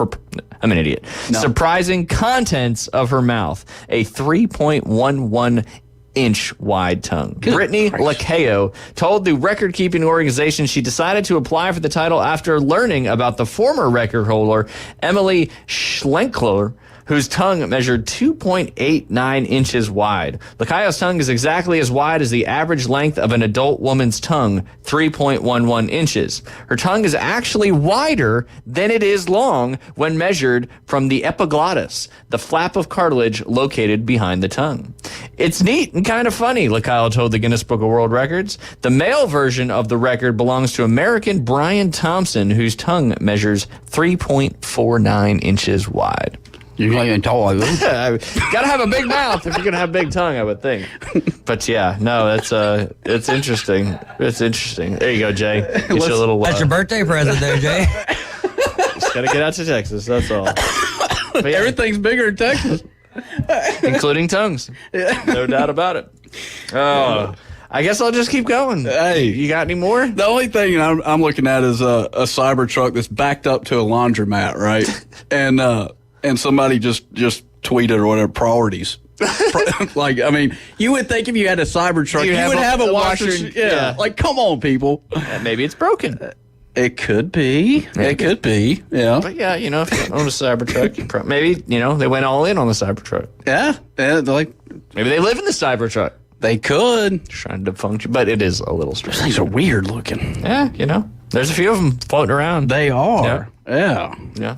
I don't think it's a truck, though. I mean, I think like a 350 or whatever. That's a truck. I mean, like truck. Yeah. Yeah. All right, I got one more. All right. Daredevil skis off 18,753-foot cliff to break Guinness World Records. A British daredevil broke a Guinness Book of World Records by skiing off an 18,753-foot cliff and parachuting to the ground. Joshua Bregman, 34, earned the title of world's highest altitude ski base jump when he completed the stunt off of Mara Peak in the Himalayas. Bregman said he and his team spent 2 weeks preparing for the record by scouting the jump spot and clearing debris in order to ensure a smooth ski. The dream was to do several nice S-turns and ski eloquently off the cliff, but in all reality, we all had was just a humble rock-filled runway at the exit height of nearly 6,000 meters, he told the Guinness Book of World Records. I did some nice heavy breathing before the jump through exhaustion and lack of oxygen, but this just added to the exhilaration, especially with Everest in the backdrop. Bergman's record attempt was aimed at raising money for charity and increasing awareness for human trafficking in Nepal. Ryan, I think they're old people. And they're bold people, but you rarely find old, bold people. Yeah. That's my thought. I like it. 39's old? Oh, well, I mean, if he wants to continue to live, he probably needs to kind of back down a little bit. That's what I'm saying. Okay. Okay. I'm just making sure, because you're 44 today. So I'm old. Hey, I'll own it. I'll own it. You're bold, too. I'll own it. No, I'm not bold. Yes, you are. No. Look at your outfit. You're bold as that. But yeah, you doing that anytime soon? No way. You could offer me $10 million. I'd say no, thank you. I'd give it a shot for 10. Would you? Yeah. I mean, as long as the parachute cord pulls, right, you'd be okay. Yeah. Just got to get up there. Helicopter, right? 18,000 feet, though. Out there in the Himalayas. The heights are But not only breaking a world record, but doing some nice things, too, raising some money. Yeah. Good stuff. Good stuff. I don't have any more. No, my good friend who came down this weekend, she had went to that Zach Bryan concert in Atlanta. Yeah. And she was talking over the weekend. It's the first time she had, been up high like that, and the heights of, heights to me are just, Not a height guy? Makes my knees shake a little bit. Ooh, little wobbly knees? Yeah. Probably not good for skiing. No, I've never been. You never been That's skiing? a little bit different, though. Yeah. Because you're like on the ground. You know what I mean? I was just thinking of wobbly knees. Yeah. No. Oh, gotcha. So you've gotcha. not, have you snowboarded before? No. So you've never done anything I've never done on any snow? Winter Olympic stuff. Winter Olympic stuff. Well, ice skated? That's fair. Negative. You've never ice skated? I haven't. Take them to Destin this winter. I know. Skate on that fake chippied up ice. It's very easy to skate on because it's super soft. Right. Soft to the ice, easy to skate. You just can't go. Maybe I'll try that this winter. No skiing, no snowboarding, no. What about they had? What was that one sport? I don't even know if they have them anymore. Like the ski boards that were like the small skis. They almost look like skateboards. No. I had a friend that had ski boards in New Jersey. The only thing in Atlanta is that you would get an ice storm once a year, and we lived on a hill, and I would take like a trash can lid and go down the pavement with the ice. That's as far as I've gone, and it was fun. Yeah, slicing. It's like sledding and ice skating at the same time. Slicing. Go fast. Real quick, just we lived on a kind of, they called it Moody Mountain, but it was a big hill up in New Jersey, and we obviously got snow and stuff all the time. And there was a really strong hill. The people that lived behind me were like up on top, and they'd go down. And the older brother of the people that lived behind us was going down on a sled in the road, freshly, snow and all that. And a plow was coming up, and he hit the plow, and he like broke his hip. Oh my God! That made me think of that when you said sliding down the hill. But did he ever do it again? I don't think so. I don't think so. But we got to go ahead and take a quick break. Jay, you're listening to the Inside Drive live here on ESPN Northwest Florida. When we get back, we're going to talk a little bit about the group of 5 teams that may make the playoffs. We'll be right back. ESPN Northwest Florida. The Dan Patrick Show. I've been around all these sports and Olympics for such a long period of time. At one point yesterday in the fourth quarter, I just realized I've got 3 of the greatest players that I've ever seen on the floor together. It's LeBron, it's Steph, and KD. We've been treated to some great basketball. It's the Dan Patrick Show, weekday mornings from 9 till 11. ESPN Northwest Florida. Good afternoon. This is Joanna with your latest forecast on ESPN Northwest Florida. The remainder of the day, a mixture of very light showers and sunshine and a temperature of 92 with wind 10 to 15 miles per hour out of the west. Clear skies tonight, a light breeze and warm near 78. Sunny and 92 tomorrow. 92 in sunshine most of the day except a possibility of thunderstorms in the evening with a light breeze Wednesday. This is your Monday's weather brought to you by Ellis Agency Insurance. Thank you for listening to ESPN Northwest Florida. Rely on it. Hey there, business owners. Do you feel lost in a sea of numbers, struggling to navigate your day-to-day accounting? At Lighthouse CPAs, they specialize in guiding businesses to make more money and keep more of what you make. From bookkeeping to tax planning, they've got you covered. Plus, with their user-friendly software, managing your finances has never been easier. Spend less time on paperwork and more time growing your business. Call Lighthouse CPAs 850-785-5254.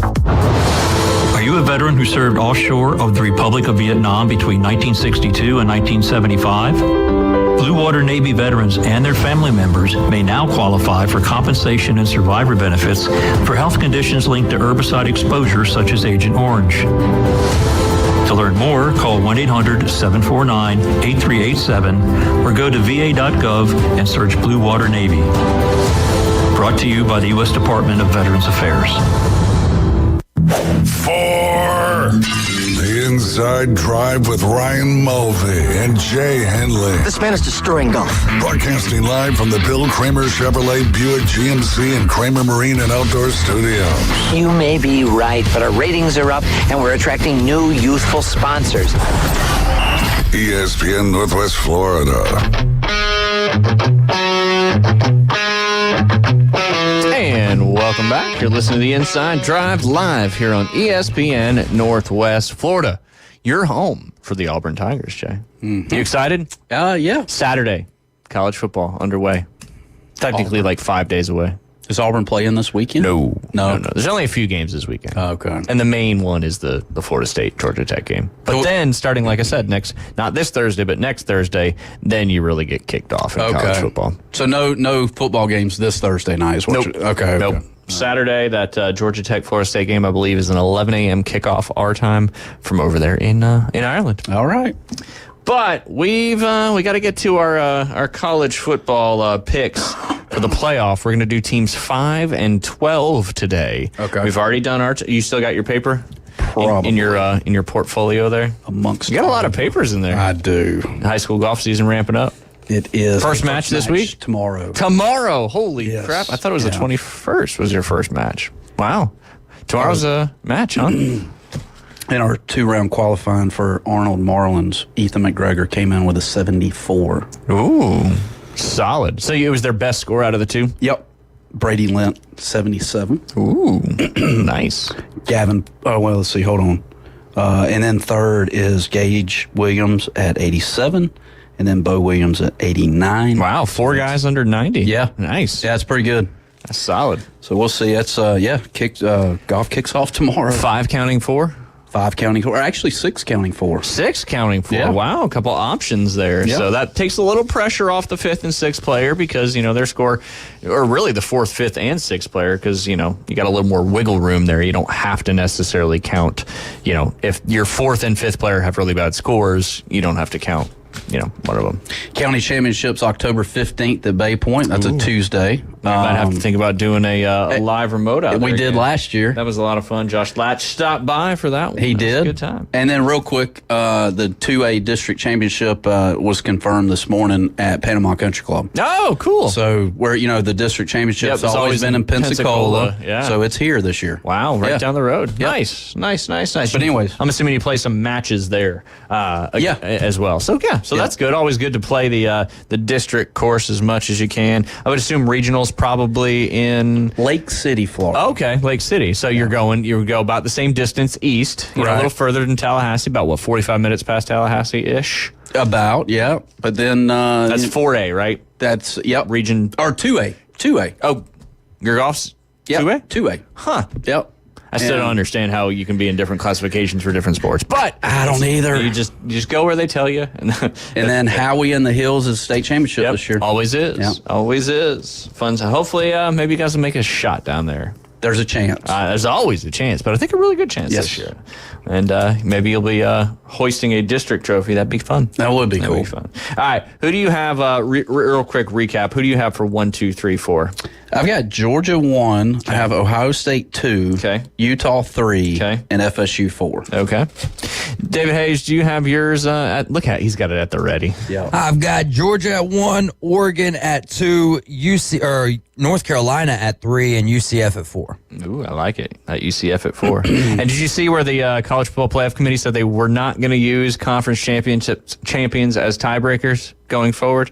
Which, didn't they start that last year when Florida State won the ACC and they didn't get into the College Football Playoff? Wait, say that again? I had it last week, and they're not going to use conference champions as tiebreakers. So I'm assuming as they're breaking ties for maybe some group of fives and stuff like that, they're not going to use conference champions for the tiebreaker. Okay. So you get essentially the top 4 seeds are going to be your Power 4. Yeah, that's how I feel like that's how it should be. Yeah, and then beyond, regardless of record, like if you win the championship, like if you're FSU last year, whatever, you're 1, 2, 3, 4 automatically. And then I think I read that the 12th spot is potentially a guaranteed group of 5 spot at something along those lines. The best group of 5 school is going to be in the playoff.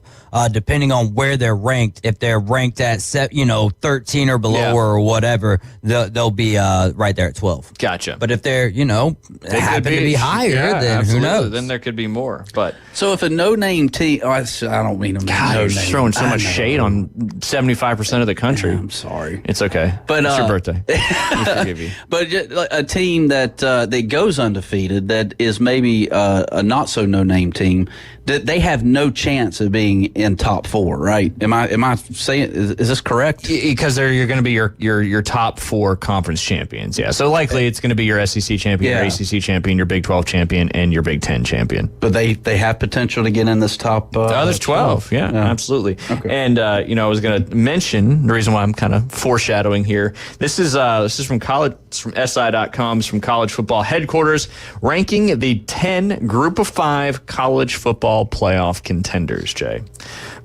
I'm doing this so you can have because we're going to make your 12th pick, obviously probably a group of 5, and then we're going to do our 5th pick as well, and then we'll whittle it down, and then as we progress, then we'll continue the bracket all the way through and see how we do.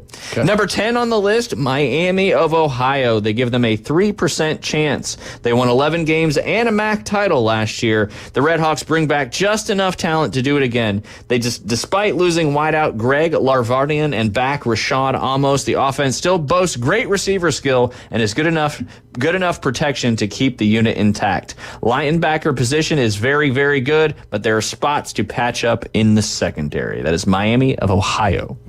Next, they have Texas State, 3.2% chance of making it to the playoffs. The Bobcats finished in second place in the Sun Belt West a year ago behind Troy and beat Rice in the First Responder Bowl and come into 2024 as a potential favorite in the Sun Belt League.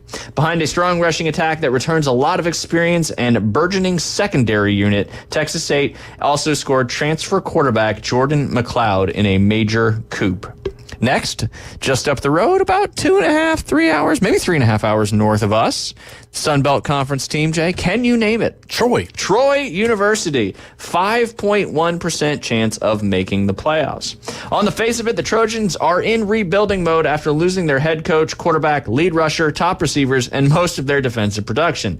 Gerard Parker steps in as coach with experience building offenses, aided by 2 new coordinators and facing a pair of early road games at Memphis and Iowa that could derail or boost Troy's long-term chances this year. The Sun Belt Conference champion, I think the last 2 years, if I'm not mistaken, James Madison will now be eligible for the conference championship this year, where they hadn't the last few years.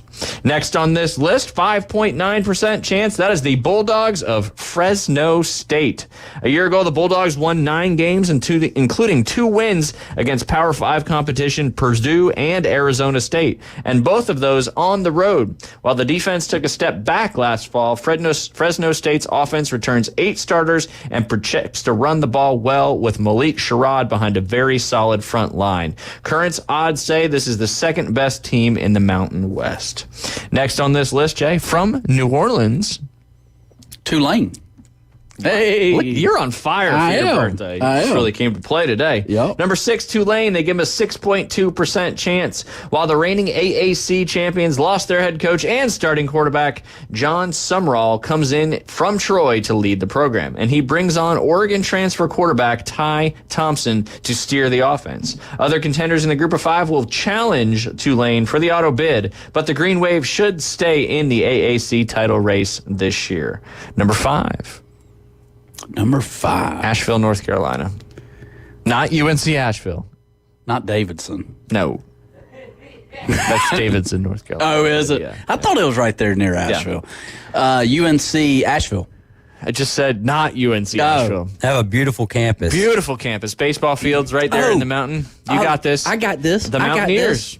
And sometimes you eat this before you eat your main course. Sometimes they forget with the potatoes.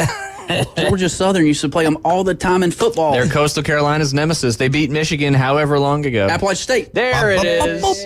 There it is. 7% chance for the Mountaineers to make the college football playoff. The Mountaineers face a harder schedule against a deeper Sun Belt rotation, but return key offensive personnel on offense to make a run. That includes Joey Aguilar at quarterback, a record holder in several categories. With added mobility, he has a legit skill at back and receiver to make the offense go. Defensively, App State has young but promising pieces around the line to wear out opposing blockers. Michigan Eddie remembers them from 2007. Absolutely. And they've been pretty dang good in the Sun Belt since they moved from SCS to, I think them and Georgia Southern were some of the first teams to make that move. Number 4 on this list, where John Andrew Bland's dad played, that is the Memphis Tigers, not the capital of Tennessee.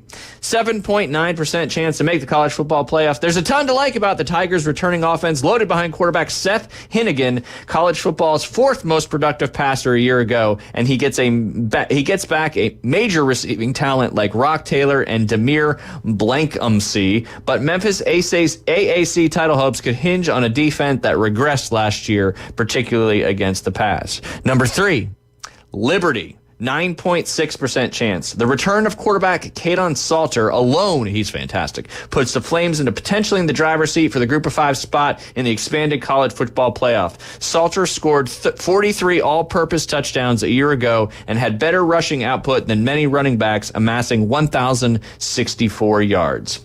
Next team from San Antonio, 15.6% chance. That is the University of Texas, San Antonio. Meep, the Roadrunners. Questions remain around the permanent offensive line rotation, and there's a big change at quarterback after Frank Harris's departure. Although Owen McCown brings some experience, UTSA's backfield will stabilize the offense with returning producers like Kavorian Barnes and the defense that boasts credible skill in all back in the 7 alignment. Number 1 on this list. We've mentioned this team earlier. El Paso. No. Come on, guess. You got this. You got this. James Madison. No. We mentioned this team earlier when we were talking about the most wins in the decade. I believe it was the 2000s. Georgia. No. I believe it was the 2000s. 2000s. We literally did this. Alabama. No. Alabama's not in the group of 5. Neither is Georgia. Yeah. 2000s. Bluefield. Oh, Boise State. 16.4% chance for Boise State to make it to the college football playoff. Spencer Davison earned the head coaching role after a stellar showing as interim, leading the Broncos to the Mountain West title last year. He returns an expected 18 starters to the field this year, including tailback Ashton Genty, the league's top rusher and one of college football's best. Malachi Nelson steps in at quarterback after transferring from USC. But the defense was average against the run a year ago, and it struggled in the secondary. A game against Oregon early will be huge. All right, Jay, the reason why I went through all those teams is because you got to give me we'll drop this team into the 12 spot just for bracket purposes. But which group of 5 team are you going with to get the automatic bid into the college football playoff? The ones we just went over? You can pick any of them. I was just trying to give you some information. I do like Boise State. I really do. Yeah, the one that's got the most percentage chance, according to SI. Yeah, All right, we'll put Boise State down. Number 12. Number 12. I am going to go with the Liberty Flames, taking down that 12th spot there. I just really like their quarterback, and they've had some serious success over the last few years, and I think they win the. I do think it's either going to be a Mountain West or maybe a Sun Belt team. The AAC is pretty strong too, but I just like those two conferences because their schedules, I think, are a little bit more challenging. So you got Boise State, I got Liberty. D. Hayes, who do you got in that? In your, it doesn't have to be the 12 spot, but for your group of 5 team. I think for now, man, it's a tough one. It's very tough, and there could be more than one group of 5 team. Yeah, be tough. I doubt it. It'd be tough. I'll go Memphis. Okay, I'll go Memphis. The Memphis Tigers. All right, good stuff. So Liberty, you got Boise State. He's got Memphis. Now you got to pick your 5th team, Jay. 5th team of who is going to be the number 5 team going into the official college football playoff bracket. Can I pick Colorado? You can pick. Yeah, you can pick whoever you want. I got Colorado. Colorado. Shedeur Sanders being left off the preseason All-American quarterbacks. Yeah. So Colorado, huh? Yeah. Wow. Interesting. A lot going on at Colorado right now. A lot of turmoil, so to speak, but they still got some talent, no doubt. All right, did you write that down? I did. All right. Number 5 for me is going to be the Georgia Bulldogs. Ooh. I picked Alabama to win the SEC there. I picked Oregon to win the Big Ten. I think I'm probably going to take Oregon all the way. I think they're going to win their first national championship this year. But yeah, I got to have Georgia in there. They lose the ACC or the SEC championship to Alabama.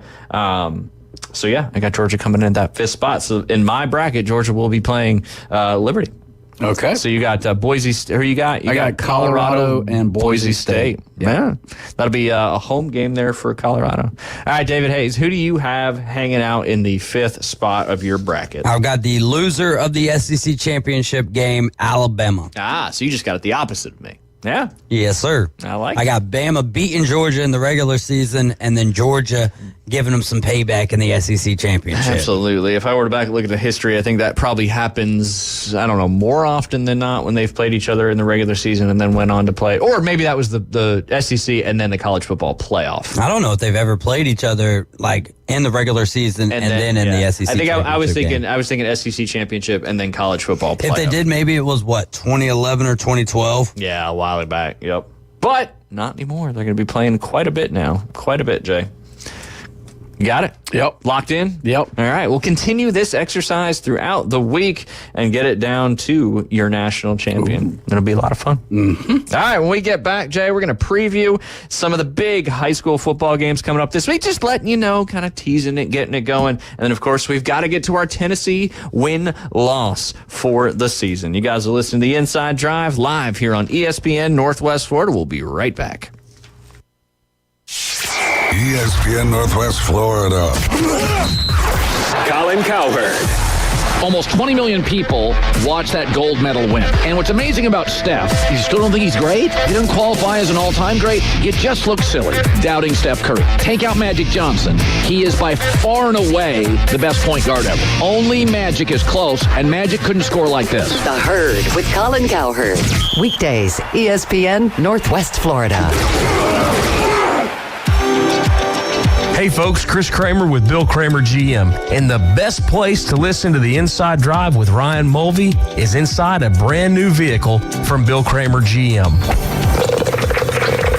And I want you to know we've got 10 times the amount of inventory on the ground as we did this time last year, and darn near all of them are discounted. So shop us online at BillKramerGM.com or visit us the corner of Frankfurt and 23rd. We'll make it easy and take great care of you.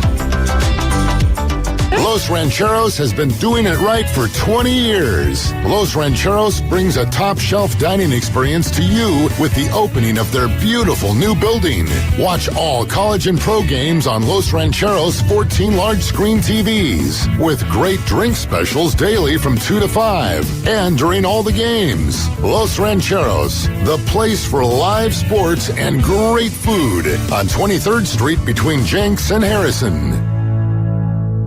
Attention homeowners, are you dreaming of a backyard oasis? Look no further than S&R Fencing, your go-to destination for quality outdoor transformations. At S&R, they specialize in crafting custom fences, decks, retainer walls, and all exterior construction that not only enhances the beauty of your home, but also stands the test of time. Their experienced team takes pride in delivering top-notch craftsmanship with a personal touch. S&R Fencing, locally owned, licensed, and insured, and a member of the BBB. Broadcasting live from the Bill Kramer Chevrolet Buick GMC and Kramer Marine and Outdoor Studios. Have a quick stretch first. The Inside Drive with Ryan Mulvey. Must have pulled something playing hoops last week. And Jay Henley. I know you're not putting that rock up from here. You ain't got no Jay. ESPN Northwest Florida.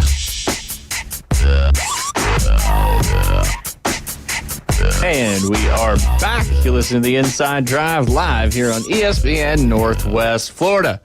As I'm about to jump into some of the Friday night lights we got coming up this week, got to remind everybody, ESPN Northwest Florida proudly presents Mosley Dolphin football. High school football is back. Join David Hayes and Kyle Wright as the Mosley Dolphins take on the Rutherford Rams. Kickoff at 7 p.m.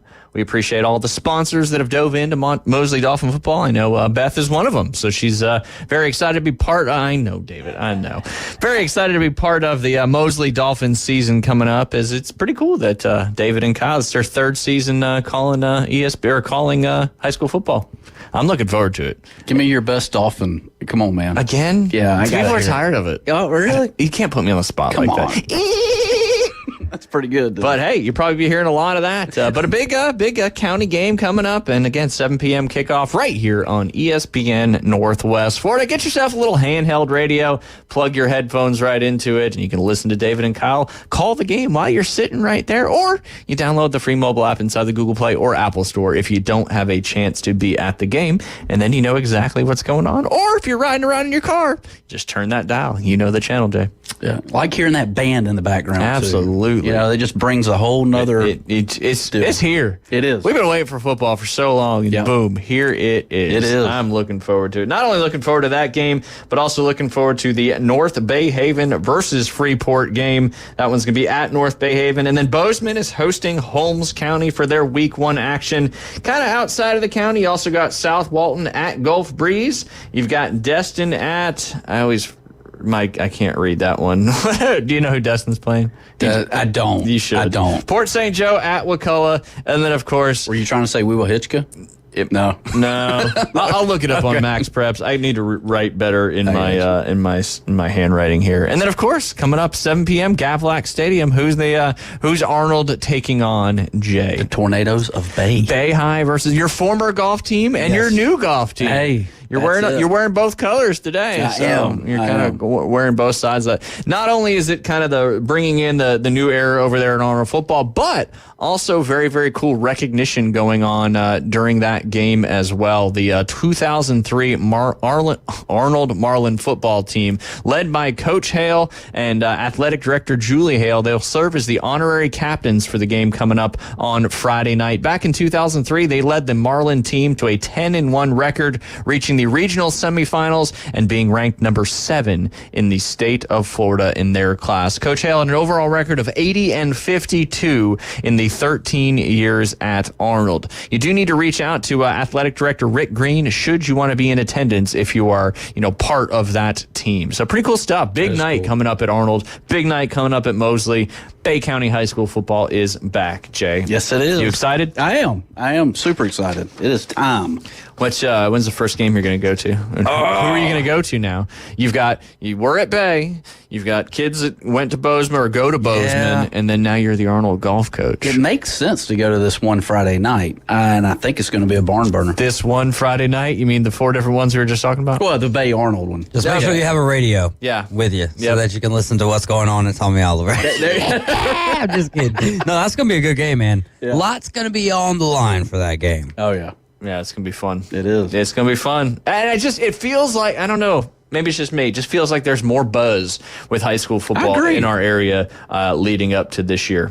I totally agree. You think so? I do. Okay, good, because I felt that way, for real. All right, I'm going to tell you who, I feel bad for not saying who Destin's playing, so I'm going to pull it up right here. Northview. That's what it looks like on my paper. I just didn't know Northview or where they're from. So, but an away game there. The Chiefs, the Northview. Yeah, Bozeman actually beat them, I want to say, first or second round in the playoffs last year, because I was at that game. Yeah. They're pretty good, man, but Bozeman, again, fought tough. Yeah, was that the Hail Mary game? I can't. That's the. I think you were that at it was both of them, and I know you did the video of the one. Yeah, I think that it was, but I don't want to be like, yes, it was, and then be absolutely wrong. Yeah, there you go. It's okay. We do that sometimes. We do. All right.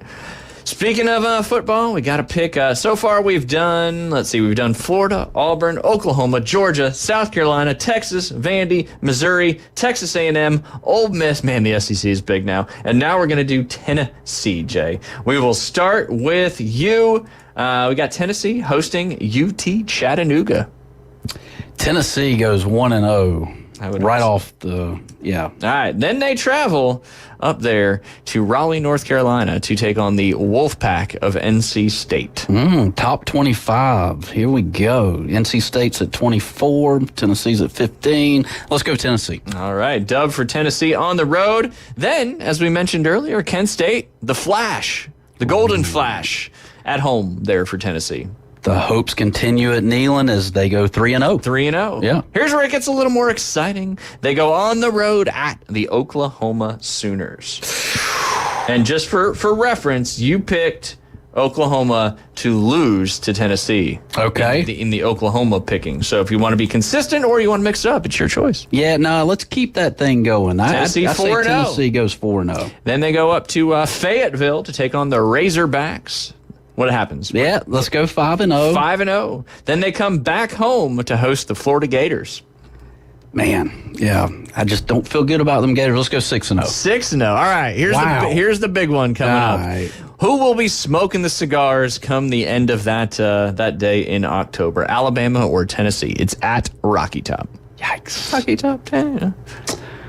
Riley Green wrote a song about Tennessee and Alabama, and I think Alabama comes out on top. So that's their first L. Yeah. Okay. Yeah. Next, home against Kentucky.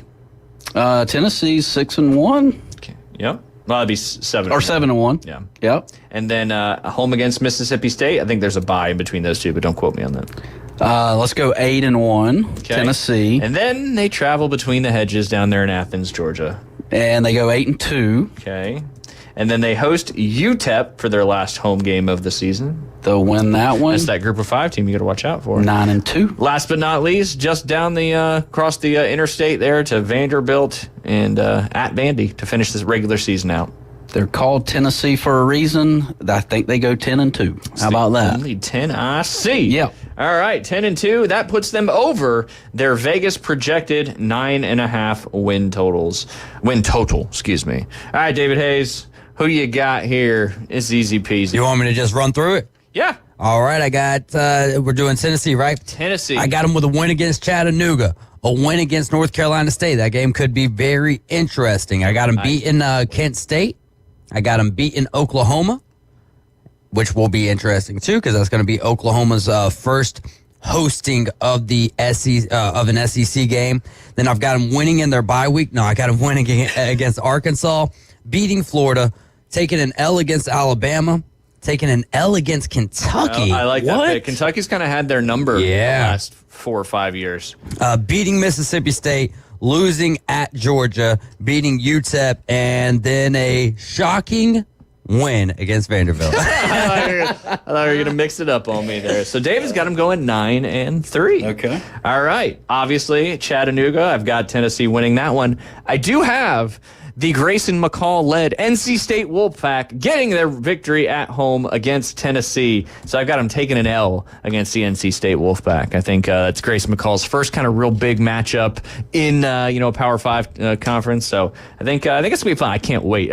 We're closet NC State fans this season simply because of Grayson McCall. Okay. So you can ask Liam. He'll tell you the same thing. So they lose against NC State. They win against Kent State. They win against Oklahoma. Win against Arkansas. Win against Florida, lose against Alabama. I agree with David Hayes. I think Kentucky gets them. They beat NC State, lose to Georgia, win against UTEP, win against Vandy. So I have them also going 9-3, but with a different loss there against. Actually, no, I have them going 8-4. I was like, that doesn't add up. Yeah, 8-4. So I have them losing to NC State, while you guys have them beating NC State. Anything else you want to? Does that get them an SEC championship? An SEC championship? No. At 8-4? Absolutely not. Does it get them a playoff bid? Probably not. Yeah. Probably not. We still got several teams to do on that side of things. We'll finish the show with a couple, let's get you guys' thoughts on some hot takes from elite college football. You ready? Yep. Oregon goes undefeated and wins their first national championship. What do you think? See, I agree with this one. I don't know if they go undefeated, but I think Oregon, got a great quarterback. First season in the Big Ten. They're playing well. Good team, fired up. Lots of jersey colors, and that matters. It does matter. I really like Oregon winning the national championship this year. Going undefeated, I don't know. We'll find out quickly how they are against Ohio State, and I think it's either week 2 or week 3, if I'm not mistaken. What do you think? I don't think so. Too hot a take? I think the SEC is way too strong. Okay. And I disagree. Okay. Yeah. All right. Georgia loses at least 2 games this season. Well, my prediction is they lose 1, and that's over in Alabama. Yep. You and David both have that same prediction. I have them losing at Alabama and at Texas. Okay. That's why I have them in the 5th spot on my playoff bracket. Is it losing more than 2 or losing 2? Losing at least 2 is the hot 2. take, so to speak. That's a 5th. Yeah. I can see it. You can see that more than Oregon winning the national championship? Yes, Okay. absolutely. Yeah. I mean, and again, I'm trying to be consistent with my win-losses and my playoff bracket and all that stuff, so we'll see. Colorado has a disappointing season and goes 5-7. I mean, we just did it on mine. I've got Colorado going number 5. I think Colorado has a great season. I mean, this is year 2 of prime time. Year 2 of prime time. And all right, I'll go. We got a few minutes. I'll go over their schedule. Okay. So they start with North Dakota State. FCS team, but not a bad FCS team. Then they go on the road against Nebraska, on the road against Colorado State, home back against Baylor, on the road against UCF. If you want to go watch your beloved Buffaloes play, you could just head down to Orlando and watch. And then they come back. Then they host Kansas State at home. Then they go on the road against Arizona. They host, and then they host Cincinnati. And then they have a bye week. And then they go on the road against Texas Tech, host Utah, go on the road against Kansas, and then finish the season against Oklahoma State. So just off the top of my head, I think they beat North Dakota State. I think they lose to Nebraska, so that's 1 loss. They beat Colorado State. They beat Baylor. They lose to UCF. They lose to Kansas State. They lose to Arizona. They beat Cincinnati. They beat Texas Tech, but I'm not thrilled about it. They lose to Utah. They lose to Kansas, and they lose to Oklahoma State. So that's 5-7 right there. Okay. So I could easily see that happening, especially if some of the, inner workings of what's going on with the Colorado football program is in fact true. I could see things getting out of hand kind of quick for them. So, but you like them. What do you think their record's going to be? I'll go the opposite of that. I'll go 7-5. Well, they're going to need to be better than 7-5 to make the number 5 spot in the college. You think football so? play. Oh, absolutely. Yeah, especially when you got Tennessee and Ole Miss. How about 9-3? 9-3. They'd have to, I think, at least get 9 wins to even make the playoff, just in general, because the Big 12's got some good teams. Kansas State, Utah, Oklahoma State, UCF. Ralphie was going to all these away games, and they stopped that. The Buffalo, and I think that's got something to do with it. It might. Well, you want to start a petition to bring Ralphie back? If they bring Ralphie back, okay. All right. It's like Christmas story. Here's another one. Arizona wins the Big 12 title, and Noah Fafita wins the Heisman. I don't know who that is. I didn't think you did. That's okay. Well, it's probably Big 12. It's their first year in the Big 12. So Noah Fafita? If I pronounce that right. Fifita. It's F-I-F-I-T-A. Okay. But I think he's a dog, so we shall see. I think he was... all right, next one. Kansas goes 11-1 or 12-0 in the Big 12 regular season. You got that prediction, don't you? I like him. Yeah. I like him up there. That's for sure. And then last but not least, a 6 team seeded 6 or lower will make it to the college football semifinals. I don't think that's that hot of a take. I think that's very, very possible. Oh, yeah. Especially, if you've got some of these SEC teams and Big Ten teams that are, maybe around that 8, 9, 10-ish spot. Sure. And that's what's so exciting about the college football playoffs coming up with 12 teams, because there's just going to be more opportunity for other teams to make a run at it. Yep. And host a home playoff game, which I think is very, very, very, very exciting. Yes, sir. Yeah, absolutely. Jay, anything you want to leave the people with on your birthday today? Have a good day all day. There you go. Every day. Every day. Good day all day, every day. All day. Wake up. Attitude. That's it. Practice today? No practice today. We're just going to take a rest for today. We're going to get these boys all psyched up for tomorrow and hopefully go low out at Bay Point tomorrow. There you go. Yeah. Looking forward to talking about it again tomorrow. But looking forward to seeing the results there. We got you, Bay, Mosley and North Bay Haven boys. A quad match. Yeah. So, but then you got girls, Arnold, Bay, and Mosley. Yep. Wow. Yep. So Bay's got a girls team this year. They do. Nice. Yeah. Nice. So you're in charge of both teams. Boys and girls. Not Bay and Arnold. Yeah. Boys and girls. Okay, so cool. We'll see. It's going to be a fun year. Yeah. What time's the match start? 3 o'clock. 3 o'clock. Hopefully you won't be chasing daylight, but that's going to do it for us. Afternoon Underdogs coming up at 4 p.m. Your home for the Auburn Tigers, as college football is a mere 5 days away. Y'all have a great rest of your day, and happy birthday, Jay. Thank you.